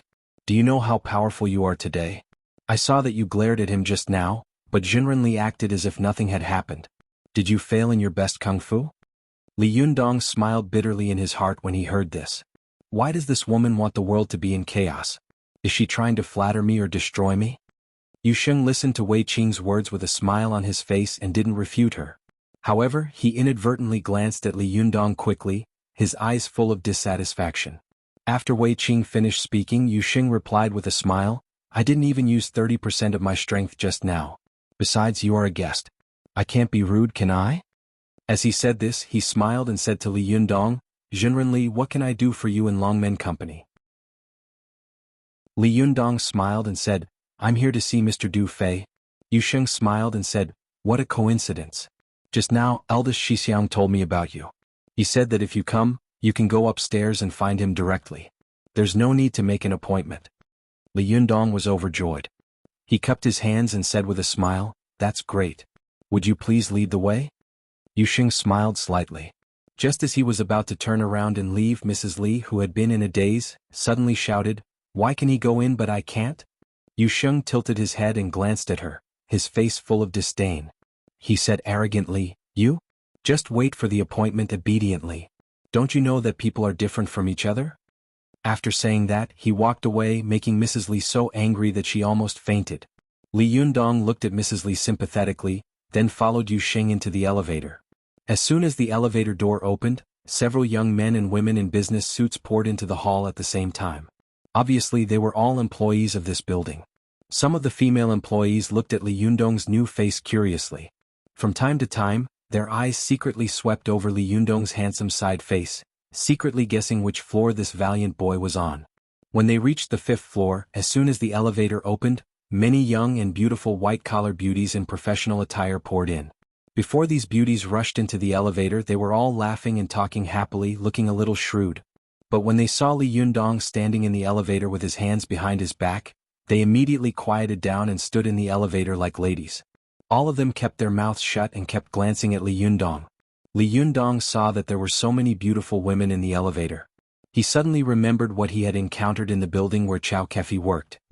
He immediately smiled and felt that things had changed with the passage of time. Things were still the same, but people had changed. But before he could sigh for long, a hand suddenly stretched out from the side. The index finger was like a long spear, stabbing toward the Tsuchi acupoint on his arm secretly and quickly. I just got home. Sorry, thanks to everyone, my mother-in-law's operation was smooth, laser minimally invasive surgery, and now she can get out of bed and walk. To quickly find this website, please search on Baidu Sanlian Literature website. Chapter 445. Please remember the domain name of this site. Or search on Baidu Sanlian Literature website. The Tsuchi acupoint on a person's arm was not an important acupoint, but it was located on the Yangming large intestine meridian of the hand and could provide the arm with yang qi. If this place was hit, although it would not be life-threatening, at least the arm would not be able to be used in a short period of time. At least it would be paralyzed for a long time, unable to use any strength. It was precisely because the other party had hit the Tsuchi acupoint and not some other vital acupoint that Li Yundong knew that Yu Xing was jealous and unconvinced, so he had secretly invited him to fight. Obviously, Yu Xing did not want the two of them to fight to the death, nor did he want the other people in the elevator to find out. Therefore, when he poked at Li Yundong with his finger, his body was slightly sideways to cover his movement. Seeing the other party poke at him with a finger, Li Yundong also leaned to one side, and then half of his body blocked the eyes of the other people in the elevator. His fingers were like hooks, quickly grabbing Yu Xing's finger. Li Yundong happened to borrow the move of Sherneng that he had competed with before. His little and ring fingers were buckled inward, his index and middle fingers were slightly bent, and the strength of his thumb penetrated through the fingertips. The whole hand shape was like an eagle's claw. The other party wanted to hit his Tsuchi acupoint, so Li Yundong dodged it with a sideways movement. Then he used his other hand to use his thumb, index finger and middle finger to buckle the 3 acupoints near the other party's wrist, Yangqi, Yanggu and Yangshi. Yu Sheng was also a cultivator. Of course he knew what it meant if these 3 acupoints were buckled. Without waiting for his fingers to poke, he immediately turned his wrist and grabbed Li Yundong's fingers with his 5 fingers, as if he was holding a tower. Li Yundong saw that the other party did not dodge and forcibly hit his fingers. Obviously, the kung fu of his hands must be very deep, and he was very confident in the strength of his fingers. Li Yundong's heart slightly sunk and he thought to himself, I have never lost in terms of finger strength. Even Sherning's finger bones were immediately broken by my touch. Li Yundong also used all his strength to hit the other party's fingers. Suddenly, with a bang, the fingers of the two collided, immediately making a sound like steel colliding. However, the steel was wrapped in a layer of skin and flesh, making the sound a little muffled. The white-collar workers in the elevator were stunned when they heard the voice. They felt strange in their hearts and kept looking around as if they wanted to find out where the strange voice came from. Li Yundong saw that Yu Sheng had hidden his moves. It was obvious that he was afraid that there were secular mortals in the elevator. He also relied on his own skills and courage to fight with him in front of secular mortals. Obviously, he was not afraid that his means would be discovered by the people around him. Therefore Li Yundong did not fight back with great fanfare. When his fingers collided with Yu Sheng's, he saw that the other party did not show any signs of injury. Instead, his own fingers felt a faint pain. Li Yundong's heart trembled. He knew that he had met a strong opponent. If he continued to fight recklessly, he was afraid that a private fight would turn into a big fight, which would be noticed by the people around him. Therefore he immediately grabbed the opponent's wrist with his fingers like a long snake, trying to subdue the opponent by capturing him. Li Yundong was surprised, but Yu Sheng was even more shocked. He was a disciple of a famous and orthodox sect, and he was also an inner disciple. He had been soaking in medicinal water and eating elixirs since he was a child. His body was so strong that it was no less than the body of Jindan reconstruction. He originally thought that even if Li Yundong could survive this, his reaction would be a little slower. However, he didn't expect that not only did Li Yundong's speed not slow down, but the speed of his counterattack was a little faster than before. However, he felt a sharp pain in his fingers, and his reaction was a little slower than before. His wrist was immediately touched by Li Yundong. Yu Sheng's hair suddenly stood on end. After all, he was one of the best among the younger generation of the Chuanjin dragon sect. His reaction speed was incredible. Seeing that his 3 acupoints, Yangqi, Yanggu and Yangshi were about to be grabbed, he barely twisted his arm and missed 2 acupoints. Then he turned his wrist and put his fingers on the Yangshi acupoint on Li Yundong's arm. The fight between the two of them was as fast as lightning. The white-collared beauties in the elevator only heard the muffled sound of fingers colliding.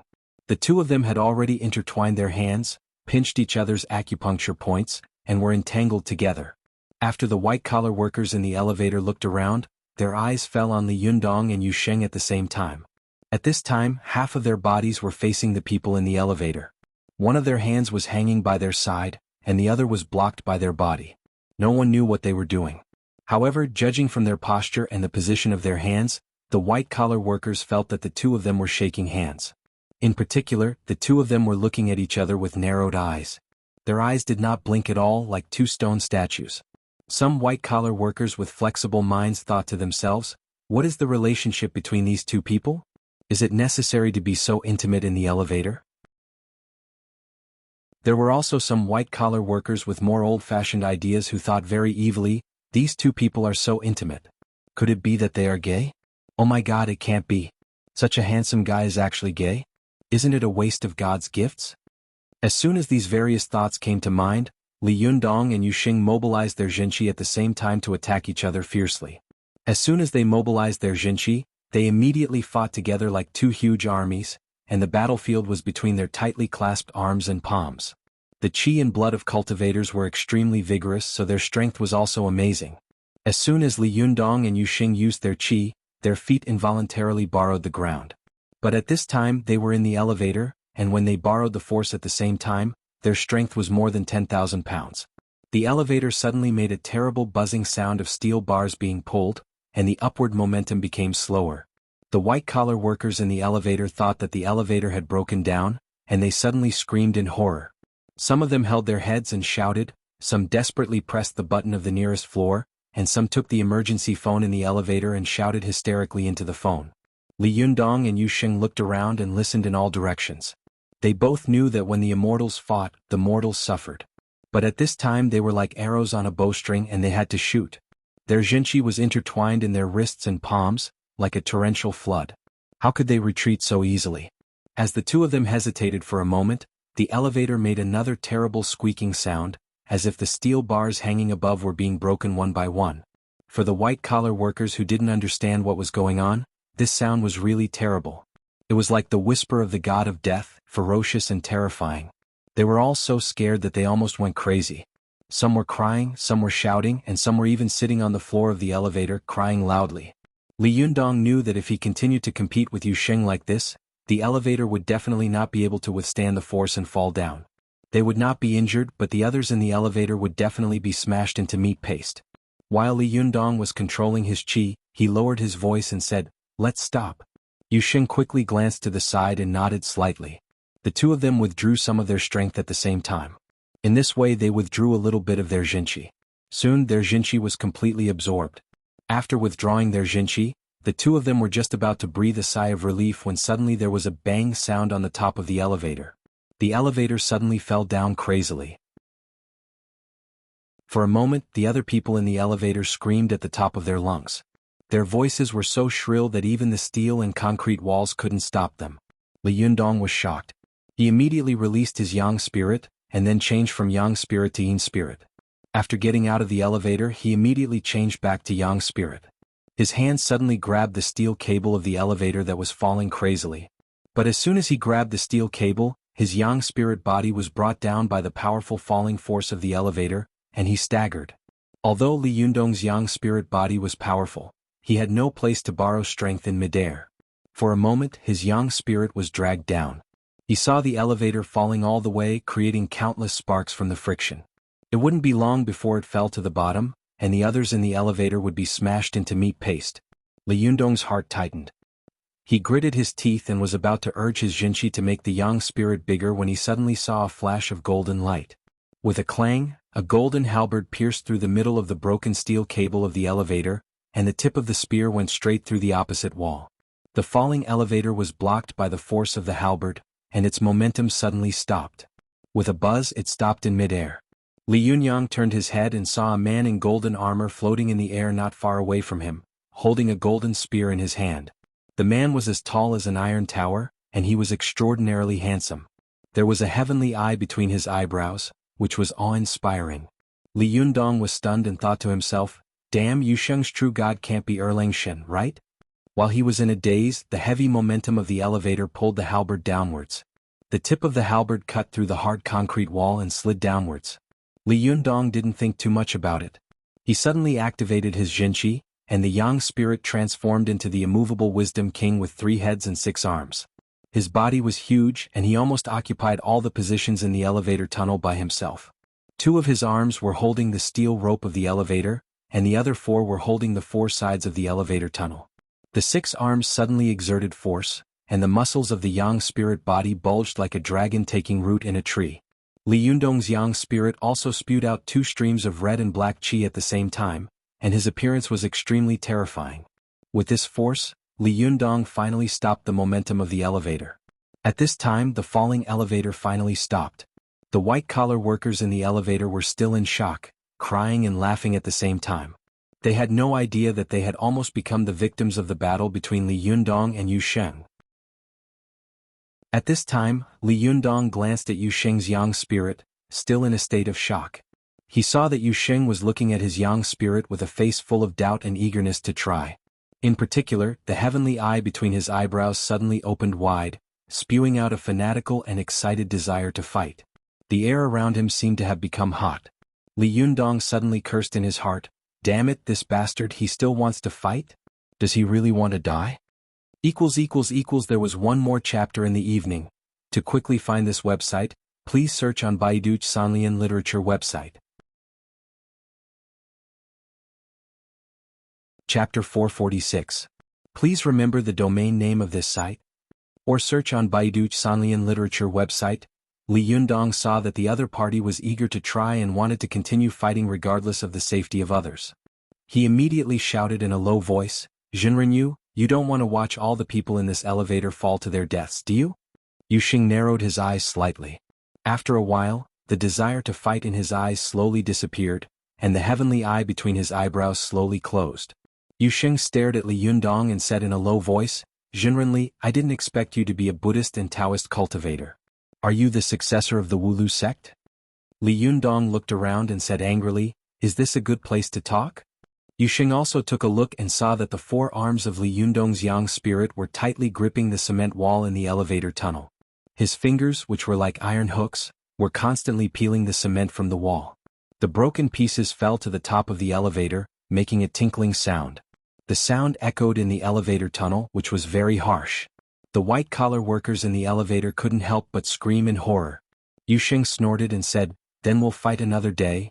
Li Yundong also nodded and said, "That's exactly what I was thinking." The two of them looked at each other and finally stopped fighting. Instead, they joined hands to save people. The two Yang Spirit Masters worked together to stabilize the falling elevator. While controlling the Yang Spirit, Li Yundong was distracted. He controlled his body to walk to the door of the elevator and forcibly opened the iron door of the elevator with both hands. Li Yundong turned around and shouted, "Why aren't you getting out?" At this time, more than half of the elevator had stopped on the 9th floor. Outside the elevator, there were two white-collar workers waiting for the elevator, talking and laughing. The two of them saw the elevator door open and were about to enter when they suddenly saw that they could only see half of the elevator. Then, from this half of the elevator, people could be seen desperately climbing out. The people inside were like ghosts released from hell, crying non-stop for help. Some people collapsed on the ground as soon as they got out of the elevator. Their eyes were streaming with tears and they were still in a state of shock. The two of them were stunned. They had no idea what was going on. They just subconsciously pulled the white-collar workers who were climbing out of the elevator. Some of the white-collar workers in the elevator were strong-willed. After they escaped from the elevator, they remembered that there were still two people in the elevator who had not come out. They turned their heads and saw that Li Yundong was pushing people out one by one, as if he had not thought about how they would escape by themselves. All of them secretly admired this calm and composed man. He was actually willing to sacrifice himself to save others. When Li Yundong pushed out the last white-collar worker, the people outside the elevator all reached out to Li Yundong and Yu Xing and shouted anxiously, "Hurry up and get out. We'll help you." When Li Yundong saw their panicked and worried expressions, he felt a little sorry for them. He smiled slightly and then looked back at Yu Xing. When their eyes met, they seemed to understand each other's thoughts. What kind of joke is this? Let cultivators like us crawl out of such a dog hole? If other cultivators were to find out, wouldn't they laugh their heads off? Li Yundong and Yu Xing nodded at the same time and withdrew the yang spirit that was pulling the elevator at the same time. As soon as the elevator lost its support, it suddenly fell down like a meteorite with a bang. The people who had been rescued let out cries of horror at the same time. All of them were trembling and their faces were pale. The people waiting for the elevator on the first floor did not know that such a terrible thing had happened upstairs. They only waited until the elevator fell to the ground with a loud bang and countless dust spewed out from the cracks in the elevator. They were shocked and looked at the elevator that had fallen with a huge change of expression. For a moment, everyone in the hall gathered together and whispered to each other in horror, "What's going on? It seems that the elevator fell down. It's so scary. I wonder if there's anyone in there?" "Yes. I saw someone go in just now." "Oh my God, call the police, call 120 and call an ambulance." While they were in a mess, the door outside the elevator was suddenly pushed open with a crash, and two men walked out of the smoke. Everyone took a closer look and saw that one of the two men was tall and the other short. Neither of them seemed to be injured. They looked calm and composed, as if they had not just walked out of the elevator that had fallen, but out of a luxury car to attend a banquet. At this time, Wei Qing, who was on duty at the front desk, also rushed over. She looked at Li Yundong and Yu Xing in surprise and said, "Jinrenli Shitty, what happened to you?" Li Yundong brushed the dust off his body, glanced at the people around him and smiled at Wei Qing. "The elevator is broken." The people around were all listening to them. When they heard Li Yundong's words, they all roared, "Sure enough, the elevator is broken. It was so dangerous. Fortunately, no one was killed. Yes, these two people are really lucky. They didn't even get a scratch on their skin. They're so lucky." Only Wei Qing glanced at Li Yundong and Yu Sheng suspiciously. She lowered her voice and asked tentatively, "You too? Did you fight just now?" Li Yundong looked at her helplessly and said, "Thanks to you, Jinren, you wanted to compete with me, but the place he chose was a little inappropriate." Wei Qing was obviously a person who wanted the world to be in chaos. Not only was she not worried about the impact of the broken elevator on the company's reputation, but she also pulled Li Yundong's sleeve excitedly and asked in a low voice, "Who won? Tell me who won." Li Yundong smiled bitterly and said, "Can't you ask your shitty?" Wei Qing glanced at Yu Sheng and said with a smile, "My shitty is born to be strong. Even if he loses, he won't admit it." Li Yundong also glanced at Yu Sheng and happened to see Yu Sheng looking at him. This short but arrogant young man snorted and turned his head away. Li Yundong shook his head and said with a wry smile, "The two of us tied. For the time being, the winner hasn't been decided." A trace of disappointment flashed in Wei Qing's eyes. At this time, Yu Sheng suddenly said in a cold voice, "The winner of the Taoist assembly will definitely be decided with you." In the face of the aggressive Yu Sheng, Li Yundong didn't get angry. He smiled slightly and nodded. "Of course. But before that, please lead me to do Fei Jinren Yu." Yu Sheng snorted, put his hands behind his back, turned around and left. He looked at the people around him as if they were nothing. Seeing that he was about to enter another elevator, Li Yundong quickly said, "Don't take the elevator. Take the stairs." Yu Sheng walked to the door of the elevator but stopped abruptly. He turned around and walked to the stairwell. Wei Qing looked at him strangely and couldn't help muttering in a low voice, "It's strange. Except for Master, my shitty never listens to anyone. How could he listen to Jinren Li?" It seems that Li Yundong shocked him greatly in the fight just now. Otherwise, he would never have listened to him and taken the stairs. Seeing the two of them turn around and enter the stairwell, she couldn't help but chase after them and shout, "Hey, you two, don't break the stairs again." Li Yundong smiled bitterly when he heard this and thought to himself, "Do I look like a demolition officer?" As the two of them walked up, they heard the sound of footsteps coming from upstairs, as if someone was rushing down anxiously. When they reached the third floor, the people on both sides looked up and were immediately stunned. Li Yundong looked over and saw that the people who had escaped from the elevator were rushing down anxiously, as if they wanted to see what had happened to the elevator that had fallen. These white-collar workers, who were still in a state of shock, suddenly saw Li Yundong and Yu Sheng walking up the stairs and scathed as if nothing had happened. They were all dumbfounded. They looked at Yu Sheng and Li Yundong with their mouths agape. For a moment they couldn't wrap their heads around it. It seemed that they couldn't understand why the two men who had fallen from the 9th floor were completely fine. Yu Sheng looked arrogant and didn't even look at them. He still walked up with his hands behind his back. When he passed by them, it was as if he only regarded them as a group of wooden blocks. However, Li Yundong nodded at them with a smile and asked in a gentle voice, "Are you all right?" These white-collar workers, who were usually powerful in the workplace, looked at Li Yundong in a daze and shook their heads mechanically like clay puppets. Li Yundong smiled and said, "Climb more stairs in the future. It's safe and you can also exercise." The white-collar workers nodded in unison, then watched as Li Yundong continued to climb up the stairs at a leisurely pace with a smile on his face. When Li Yundong was far away, they seemed to have come back to their senses. They all let out a long breath and leaned against the wall softly, but their heads were all raised. Their eyes were fixed on the figure that was climbing higher and higher, and their eyes were fixed on the figure that was climbing higher and higher. After a long time, one of them let out a long sigh. "Sigh, I've seen countless men, but I've never seen a man like him." As soon as she finished speaking, someone else also sighed like a love-struck fool. "Yes, he's so handsome. I don't know if he has a girlfriend." The others immediately sneered and said, "Don't be silly. How could such a handsome, gentle, and brave man not have a girlfriend? Are all the women in the world blind?" After saying that, the white-collar workers sighed in unison. They were all distressed and began to feel sorry for themselves. But none of them knew that this disaster, which had almost killed them, was one of the initiators of it. Li Yundong followed Yu Sheng all the way to the 19th floor. Yu Sheng pointed to a room at the top of the corridor and said in a deep voice, "Eldest Shixiang is in that office. Go and find him yourself."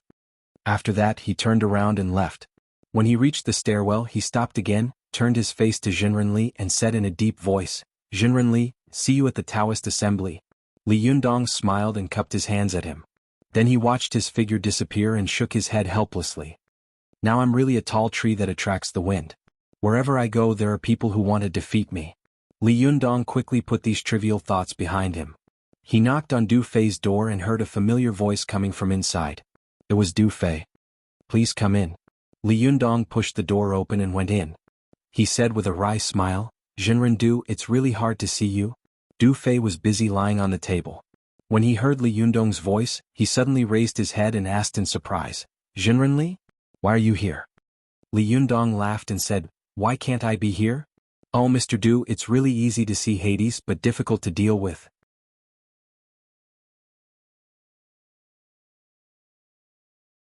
Chapter 447. Go to the net. Borrowed it? Li Yundong was shocked and quickly asked, Who borrowed it?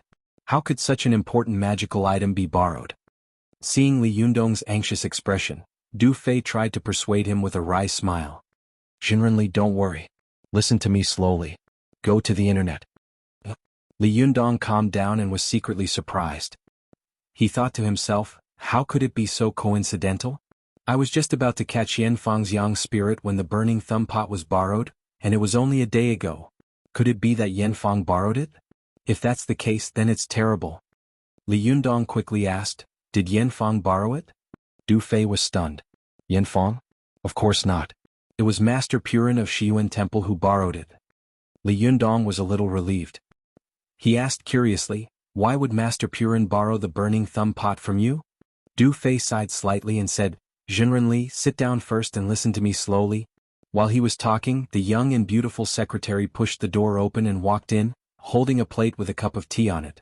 Du Fei smiled and said, Jinren Li, you own a tea house, so I won't show off in front of you. This is Longjing tea before Yu Qian. Try it and see if it's authentic. Li Yundong knew that the burning thumb pot had not fallen into Yanfang's hands, so he calmed down. He took the teacup with both hands and smiled politely at the beautiful secretary. Then he took a sip of the tea, nodded slightly and praised, Good, the tea is clear and fragrant. Good tea. Du Fei chuckled and nodded to the secretary, who was standing aside and waiting for orders. There's nothing for you to do here. You can leave first. The secretary looked at Li Yundong curiously one last time, then left with the tea tray. After the door closed, Du Fei sat opposite Li Yundong. He patted his thigh and sighed slightly. This matter has to be told from the past. As you know, Fahai's burning thumb pot fell into my hands by chance. At that time, many Buddhist cultivators wanted to exchange it with me, but I didn't agree to it. However, I'm a Taoist, so I can't use Buddhist artifacts. Therefore, holding this burning thumb pot feels like a waste of God's gift.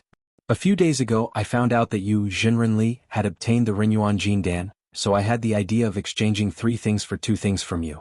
Who would have thought that I, Du Fei, would not be able to obtain the Renyuan Jindan? Du Fei sighed and let out a long sigh. His eyes were full of loneliness and bitterness. Although I, Du Fei, am the eldest senior brother of the Chuanjin Dragon sect, my aptitude is worse than the others. I am not a proper inner disciple, so I can only be an outer disciple. No matter how hard I practice, I can't get the favor of the master and get his true teachings. If it wasn't for my ability to earn money, I'm afraid that I wouldn't have my current position in the Chuanjin Dragon sect. Seeing that Du Fei was so depressed, Li Yundong couldn't help but advise him, Jinren Du, everyone has their own destiny. Moreover, Zhang Sanfeng Jinren Zhang also came to the Tao at an old age. He was a late bloomer, but he is still like this. You're still in your prime. Why are you so depressed? Du Fei's spirit was slightly lifted. He smiled at Li Yundong and said, Jinren Li, you are right. It's just that sometimes, when I look at cultivators like you who are much younger than me and find that your cultivation is extremely amazing, I feel very upset. Especially when I know that you, Jinren Li, have cultivated to the Yangshan phase in about half a year.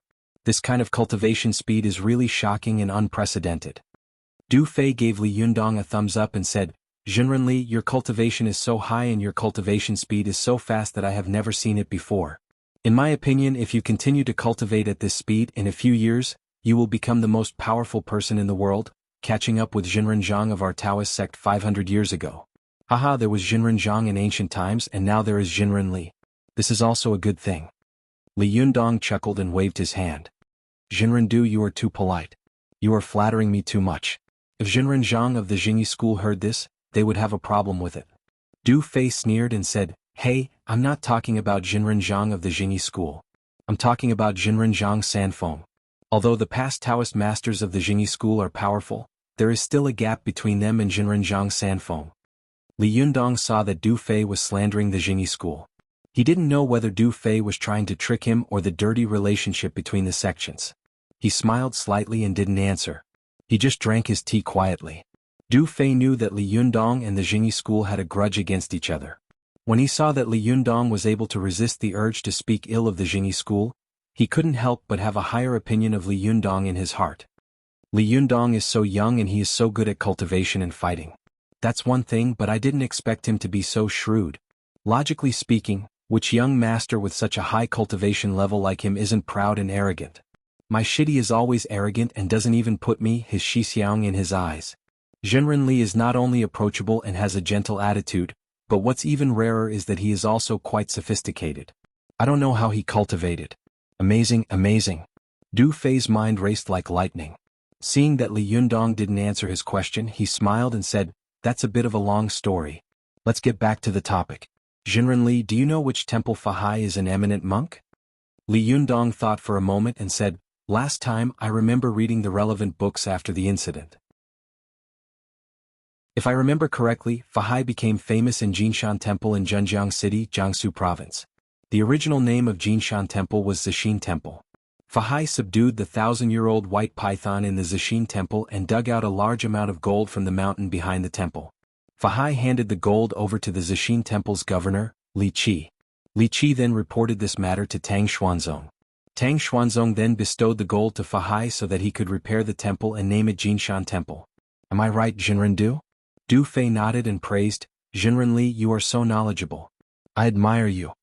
Li Yundong laughed and said, "I only found out about it these days. I didn't know about it a few days ago." Du Fei also laughed and said, "Jinren Li, you are really sincere. You are admirable. You are right. Fahai is a famous exorcist master of Jinshan Temple in Zhenjiang City, Jiangsu Province, and his magical item fell into my hands by chance. A while ago the abbot of Jinshan Temple came to me and wanted to exchange for Fahai's magical item, but I politely refused. At that time I thought it was over, but I didn't expect that yesterday the abbot of Shiyuan Temple, Purin, would be entrusted by the abbot of Jinshan Temple to come to me to discuss the matter of borrowing the burning thumb pot." Li Yundong asked curiously, "Why do you want to borrow it?" Du Fei chuckled and said, "Because they know that I won't exchange it. They don't have what I want."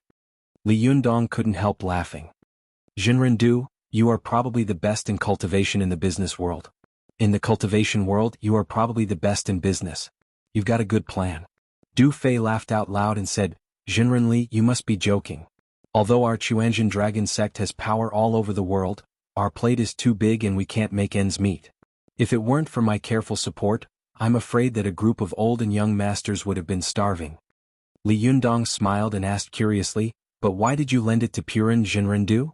What does Master Purin want to do with this magical item?" At this time, Du Fei restrained his smile and said, "Master Purin said that he wanted to use this magical item and the Bafang demon subduing formation to subdue demons. There are many eminent monks in the world who deceive the world, but there are only a few real eminent monks, and Master Purin is one of them. He said that he wanted to subdue demons, so he must mean it. He would never lie to me. Therefore if he wanted to borrow it, I would lend it to him. He would never borrow from Jingzhou like Liu Bei and not return it." Li Yundong couldn't help but look solemn. He cupped his hands and said, "Jinrendu, you are so heroic and broad-minded. I admire you." Du Fei smiled bitterly and said, "Jinren Li, don't mock me. If you want to exchange the burning thumb pot with me, you'd better wait for Master Purin to return it to me first." You see, I'm talking heroically, but in fact I'm trembling in my heart. After that the two of them laughed together. Li Yundong said with a smile, "Jinrendu, since the burning thumb pot is not with you, I won't bother you anymore. I'll go to Master Purin's place to have a look." Du Fei also cupped his hands and said with a smile, "Jinren Li, I'm really sorry for making you come here in vain today.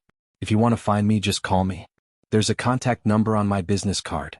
I'll visit you in person." Li Yundong shook his head slightly and said with a smile, "That won't do. If you ask for help, you should be polite. How can you ask for help and let others come to you?" Du Fei chuckled. "Jinren Li, you are young but you are very experienced and steady. I admire you." Li Yundong got up with a smile and said goodbye, but when he walked to the door he seemed to think of something. He turned around and asked, "By the way, Jinrendu, Do you know that there is a Mrs. Li downstairs who wants to see you, but she can't make an appointment?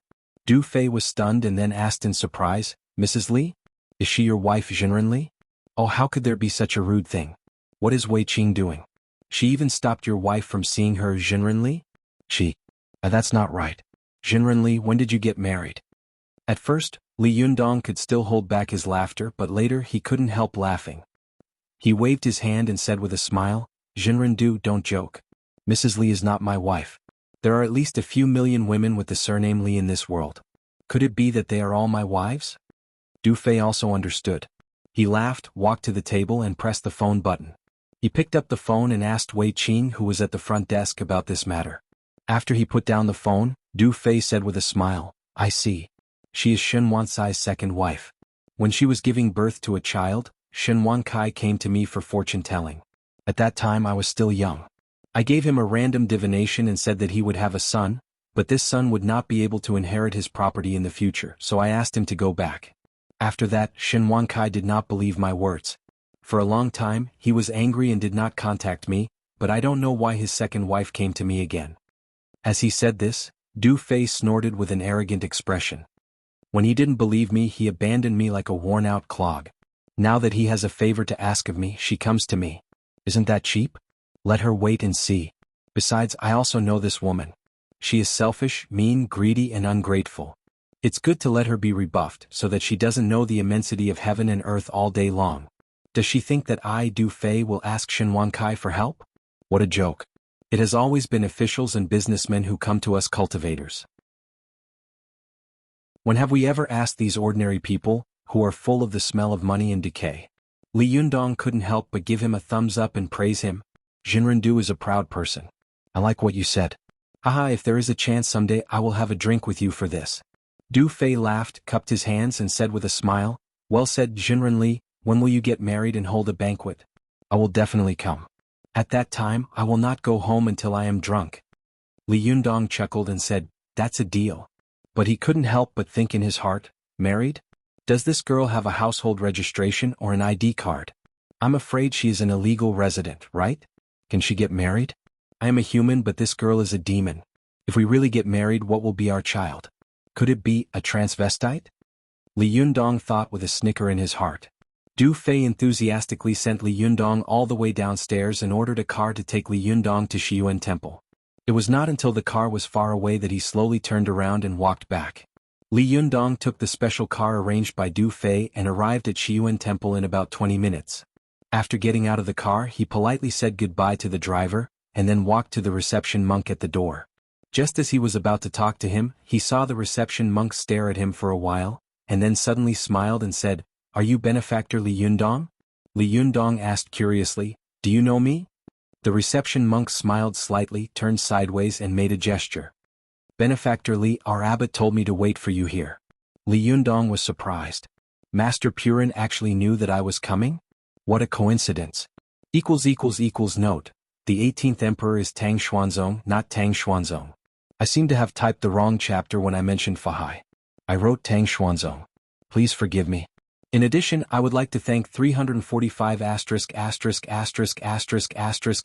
for generously voting for the VIP ticket. Thank you very much. You are too polite. Chapter 448. Please remember the domain name of this site, or search on Baidu Sanlian Literature website. Hearing Li Yundong's words, the reception monk chuckled, saluted with one hand and said with a smile, Benefactor Li, you'll know when you come with me. Li Yundong put his palms together and returned the salute. Please lead the way.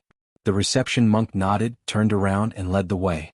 Li Yundong saw that it was neither a weekend nor a holiday, but there were still many guests coming to Shiyuan Temple to visit the scenic spots and historical sites. Incense was burning in front of the Mahavira Hall, and many guests from Japan and Korea were taking photos in front of the temple. Seeing this, Li Yundong sighed in his heart. After all, this is an ancient temple with a history of 800 years. Its foundation is deep and other sects can't compare with it. Although Jingyi school, Dragon Gate sect, Gizao sect, and other sects are powerful and have deep roots, most of their ancestral courts have declined greatly. In terms of incense burning, they are far inferior to this ancient Buddhist temple. Li Yundong thought to himself, if I return to Mount Tianlong in the future, I will have to manage my ancestral court well. I can't lose my foundation. But thinking of this, Li Yundong couldn't help but think, if I don't become the leader of the Fox Zen school, I don't know which sect I will join in the future. If I don't join any sect, wouldn't I be a lonely ghost without an organization? Although he was the leader of the Fox Zen school, no matter what, he felt like he was living under someone else's roof. Moreover, Lu Yi was not dead. He didn't know when he would come back. If he came back at that time, should he give up his position as the leader or not? Li Yundong couldn't help but be a little lost in thought along the way until the reception monk said with a smile, "Benefactor Li, we've arrived. The abbot invites you in." Only then did Li Yundong wake up from his dream. After bowing to the reception monk, he stepped into the meditation room in the backyard of Master Purin. As soon as he entered the door, Li Yundong saw Master Purin sitting cross-legged under the shrine of Buddha Tathagata. He pointed to the rush cushion in front of him and chuckled with his eyes down. "Jinren Li, your brows are tightly furrowed. It seems that you have something on your mind."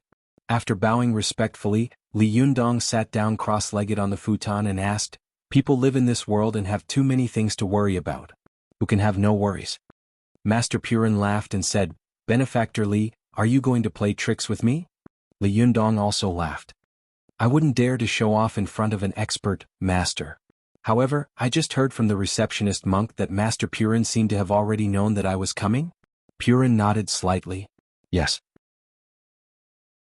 Li Yundong smiled in awe and said, "The Kung Fu of Buddhism's Kung Fu of predestination is really powerful. Can you predict everything?" Purin laughed. Instead of answering, he asked, "Jinren Li, do you know why our cultivation world has declined?"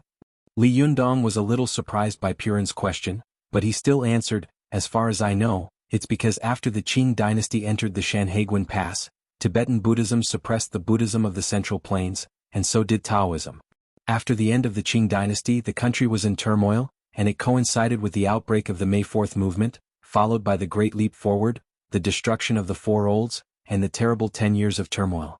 During this period of time, both Buddhism and Taoism suffered extremely serious damage in the cultivation world. Moreover, the cultural soil of Buddhism and Taoism had almost disappeared, so it was naturally difficult for the cultivation culture rooted in this soil to survive. Is that so, Master Purin? Purin smiled slightly and said, "You're only right about one thing, but you don't know the other." Li Yundong asked respectfully, "Master, please enlighten me."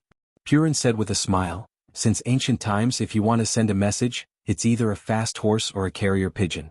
As for us cultivators, we can cultivate to the realm of spirit wander, making our souls fly in the sky and travel thousands of miles in an instant. We can transmit a message to another place at an extremely fast speed, or we can use special magical weapons to achieve the transmission of information. But if you want to cultivate to the realm of spirit wander, this is not something that anyone can do. You must work hard, have talent, and have the opportunity to do so." As he spoke, Purin's thin hand took out a mobile phone from his sleeve, shook it, and continued, "But now, any ordinary person can do this through the power of technology." Purin put the mobile phone in front of him and sighed slightly. Nowadays, the power of technology is extremely developed, especially the emergence of various weapons, which have made the magical weapons that we cultivators are most proud of much inferior. You Taoist cultivators have worked hard for more than 10 years to cultivate to the realm of flying swords. They can kill a person in 10 steps and travel thousands of miles without leaving a trace. This should be considered very powerful, right? But now, with a gun in their hands, they can also kill a person in 10 steps and travel thousands of miles without leaving a trace. Some people even press a remote control, and in a distant place, blood will flow like a river and people will be plunged into misery and suffering. This is much more powerful than our powerful magical weapons." Purin stared at Li Yundong and asked, "Jinren Li, you said that what we can do after a lifetime of hard cultivation, others can do without practicing. Then why do you think they still cultivate?" Li Yundong was stunned when he heard this. He secretly felt that Master Purin was right. He sighed and said, "Master Purin, you're right. It's not only the cultivation world, but also Chinese martial arts and medical skills. The way of cultivation is nothing more than martial arts and medicine. Medicine carries the Tao and martial arts defend the Tao. Unfortunately, they have almost all been lost now." Purin immediately asked, "Then, Jinren Li, since ordinary people can do what we can do without cultivation, why do you think we cultivators still cultivate? We might as well not cultivate." Li Yundong immediately retorted without thinking, "No. I don't agree with this. There was a hint of a smile in Purin's eyes. He asked, why? Li Yundong said, when Buddhism talks about cultivation, it pays attention to the process of cultivation, not the final result. It focuses on the meaning of walking and experiencing. Buddhist cultivation is to achieve self-breakthrough and transcendence in the process of continuous cultivation, so as to transcend the mortal world and return to the natural world, and finally become a Buddha. Similarly, Taoist cultivation is also called cultivation. It focuses on seeking the true self, getting rid of the false and retaining the true. Then what is the true self, what is the false, and what is the true self? These days, my feeling of cultivation is that the yang spirit is the true self, and everything else is hypocritical. Li Yundong faced the highly respected Master Purin and said with confidence, ordinary people can do what we cultivators can do without cultivation, but that refers to the means of killing people. We cultivators choose to cultivate or cultivate, but we don't cultivate to learn the means of killing people. We cultivate to transcend the shackles of this world and jump out of the shackles of birth, old age, illness, and death. Ordinary people will only be trapped in prosperity and decline, honor and disgrace, birth, old age, illness, and death, but we have long surpassed this. As long as our yang spirit exists, we will be the same as heaven and earth, shining as the sun and the moon. Transcending life, old age, illness, and death, transcending the difficulties of the mortal world, this is the goal of us cultivators. At the end of his speech, Li Yundong's voice was impassioned and sonorous, and his expression was high-spirited and vigorous. He was really looking forward to flying around, looking heroic and heroic.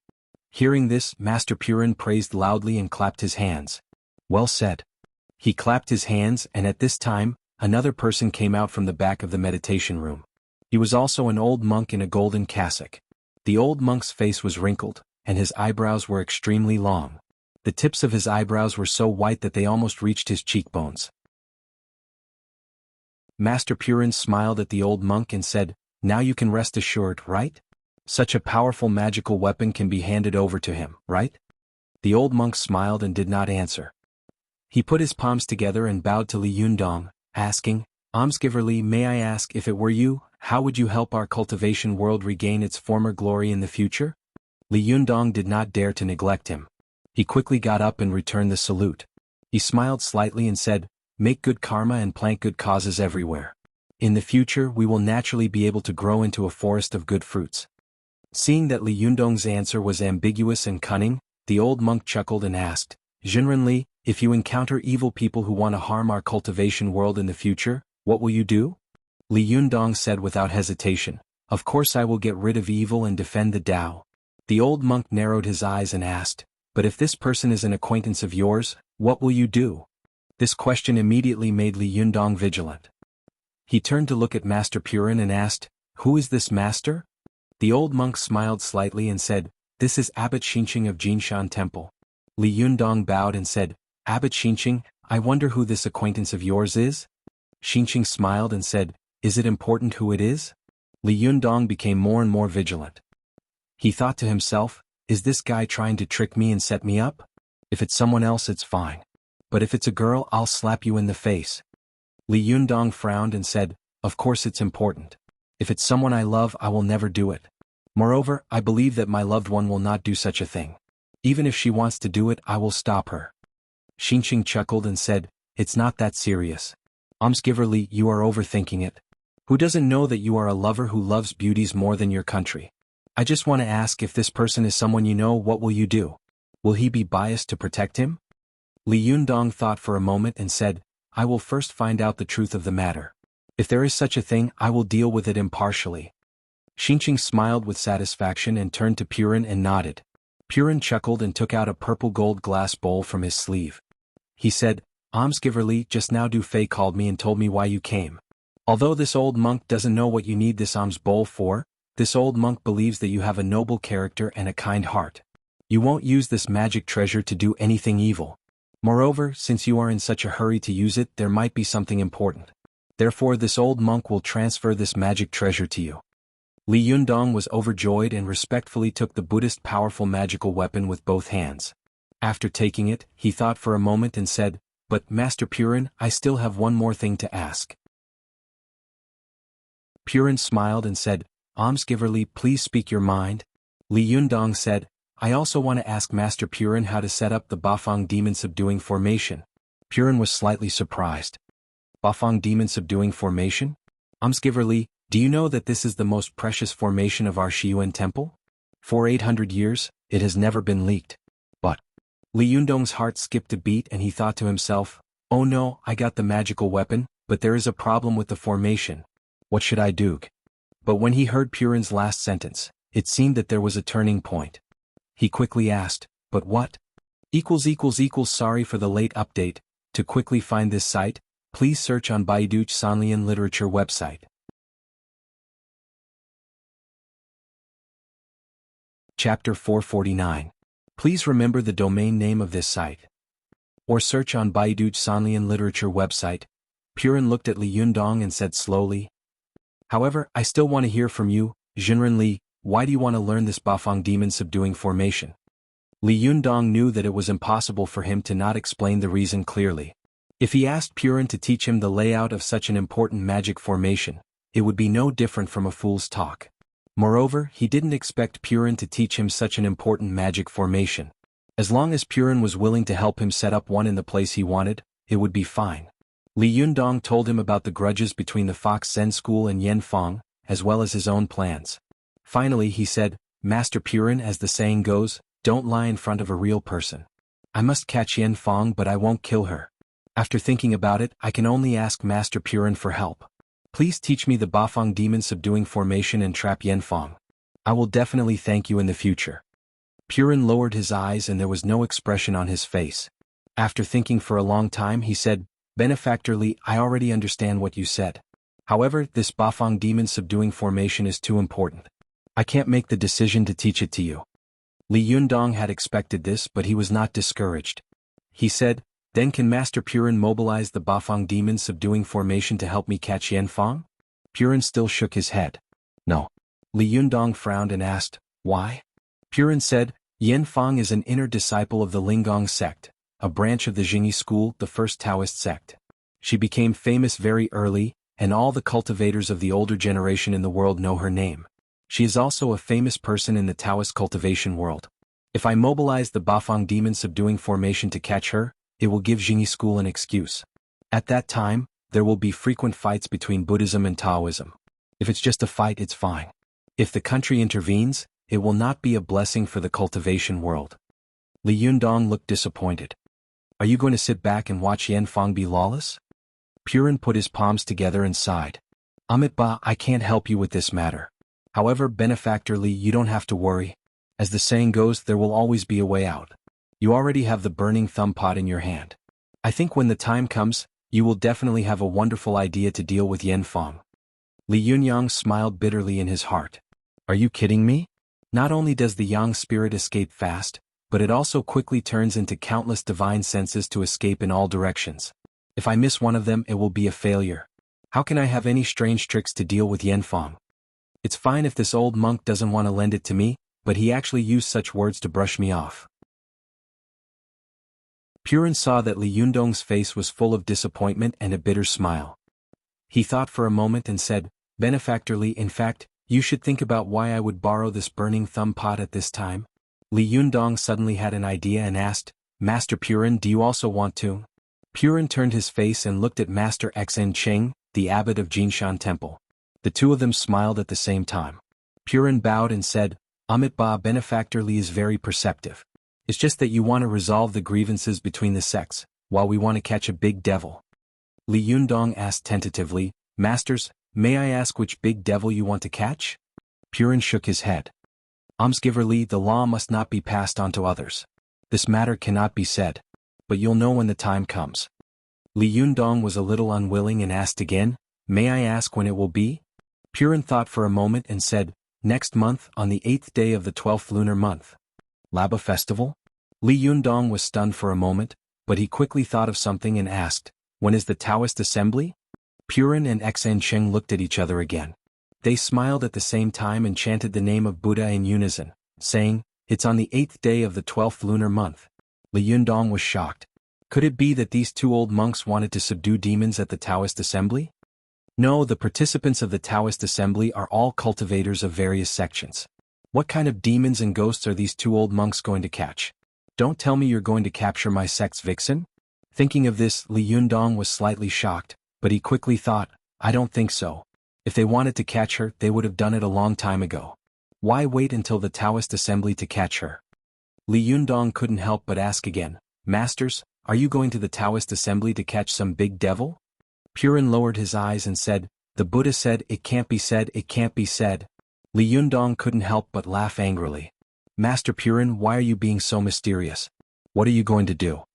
Purin still shook his head and said, as the saying goes, if the emperor is not secretive, he will lose his minister. If the minister is not secretive, he will lose his life. Benefactorly, don't ask any more questions. Since you already have the burning thumb pot, you should rest assured. Maybe when the time comes, we can work together to subdue the demons. After that, he chanted the name of Buddha again and clapped his hands. After a while, a greeting monk came out from the end of the corridor. Purin said, Fagian, take Benefactorly to the guest room to rest. I'm a little tired. Well, he's asking me to leave. Li Yundong had no choice but to bend down and say goodbye to Master Purin and Master Xinqing. No matter what, his trip had not been in vain. Although he hadn't gotten the Bafang demon subduing formation, he had finally gotten the burning thumb pot. When the time came, he would finally have a little confidence to capture Yan Fang's yang spirit. But when Li Yundong followed the greeting monk back, he was very troubled. Judging from the situation just now, it's obvious that Jinshan Temple and Shiyuan Temple have joined hands to catch a big devil. But what kind of devil is it? Judging from the fact that I broke into Shiyuan Temple and let go of the two big golden snakes, these monks seem to be very intolerant of outsiders. Otherwise, why would they want to refine these two big golden snakes? What do these two snake demons have to do with them? Why do these big monks want to make life difficult for these two snake demons? Since snake demons can't be tolerated in the world, what about a fox spirit like Su Chan? Is she also not tolerated in the world? Logically speaking, throughout the past 5,000 years, fox spirits have done more harm to the world than snake spirits. But from his contact with Master Purin of Shiyuan Temple, he didn't seem to show any resistance to Su Chan and the others. Instead, he tried to persuade him to do good. Moreover, what kind of devil is Su Chan? However, if these big monks really want to catch Su Chan, what should I do? Thinking of this, Li Yundong suddenly stopped, his face surprisingly solemn. The greeting monk, who was leading the way in front, looked back in confusion and asked, Benefactorly, what's the matter? Li Yundong's face was cold, and his eyebrows were full of murderous intent. He said in a cold voice, It's nothing. You go first. I want to see the surrounding scenery alone. The greeting monk saw that Li Yundong's face was not good. He wanted to ask a few questions, but he was forced by Li Yundong's threatening murderous aura and didn't dare to open his mouth. However, he was worried that Li Yundong would cause trouble, so he casually answered and then hurried to the backyard to report the situation to the abbot. Li Yundong didn't know what the greeting monk was thinking. He just stood there alone, his eyes surprisingly cold. The question that had popped up in his mind before was not because he wanted to help Su Chan or not. In his opinion, no matter who in the world wanted to harm his girl, whether it was Buddha Tathagata or Guanyin Bodhisattva, there was only one thing he could do: beat them. But the question was, if the other party wanted to catch someone? Who was this devil? Obviously it wasn't Yan Fang. If it was someone else from the Fox Zen school, what should he do? If they really caught Su Chan, why would they do that? These questions poured into Li Yundong's mind one after another, making his heart feel a little heavy for a moment. Although he was surrounded by antique temples and the scenery was beautiful and elegant, Li Yundong was not in the mood to appreciate it at all. While he was thinking about it, he suddenly heard the voices of two women talking not far away. The content of their conversation immediately attracted Li Yundong's attention. Hey Xia, why are the group you lead this time full of strange people? I've seen strange Japanese people, but I've never seen such strange Japanese people. You tell me instead of taking pictures of the scenery, they're taking pictures of the talismans in the woods, and then they're taking pictures of the monks in the Hall of Great Strength. Don't you think it's weird? Lan, you haven't seen anything weirder. Did you see those Japanese people pointing at the Sutra Depository of Shiyuan Temple just now? Yes. Do you know what they're talking about? I'm not as good at Japanese as you are, so I don't understand much. Xia, tell me about it. Hey, those Japanese people pointed at the Sutra Depository of Buddhist scriptures to the little girl they were taking with them. They said, Tachibana Wakako, look, this is the best preserved Sutra Depository of Buddhist temples in South China. There are rich varieties of scriptures in it, and the complete versions are the best in South China. It is also famous throughout Asia. Then the little girl said, "Do you know what it is?" "I don't know. Tell me quickly. Don't keep me guessing." The little girl asked, "But why are the other temples that are much older than Shiyuan Temple not as rich as Shiyuan Temple?" Yes, this little girl's question is very interesting. Although Shiyuan Temple is old, there are temples in our country that are much older than this. Let me finish. Then the old man said, "Tachibana Wakako, there was a terrible catastrophe in this country 40 years ago. This catastrophe was no less than the burning of books and burying of scholars in the Qin dynasty. In this catastrophe, many temples and Taoist temples on the mainland of China were destroyed, and a large number of scriptures and books were burned.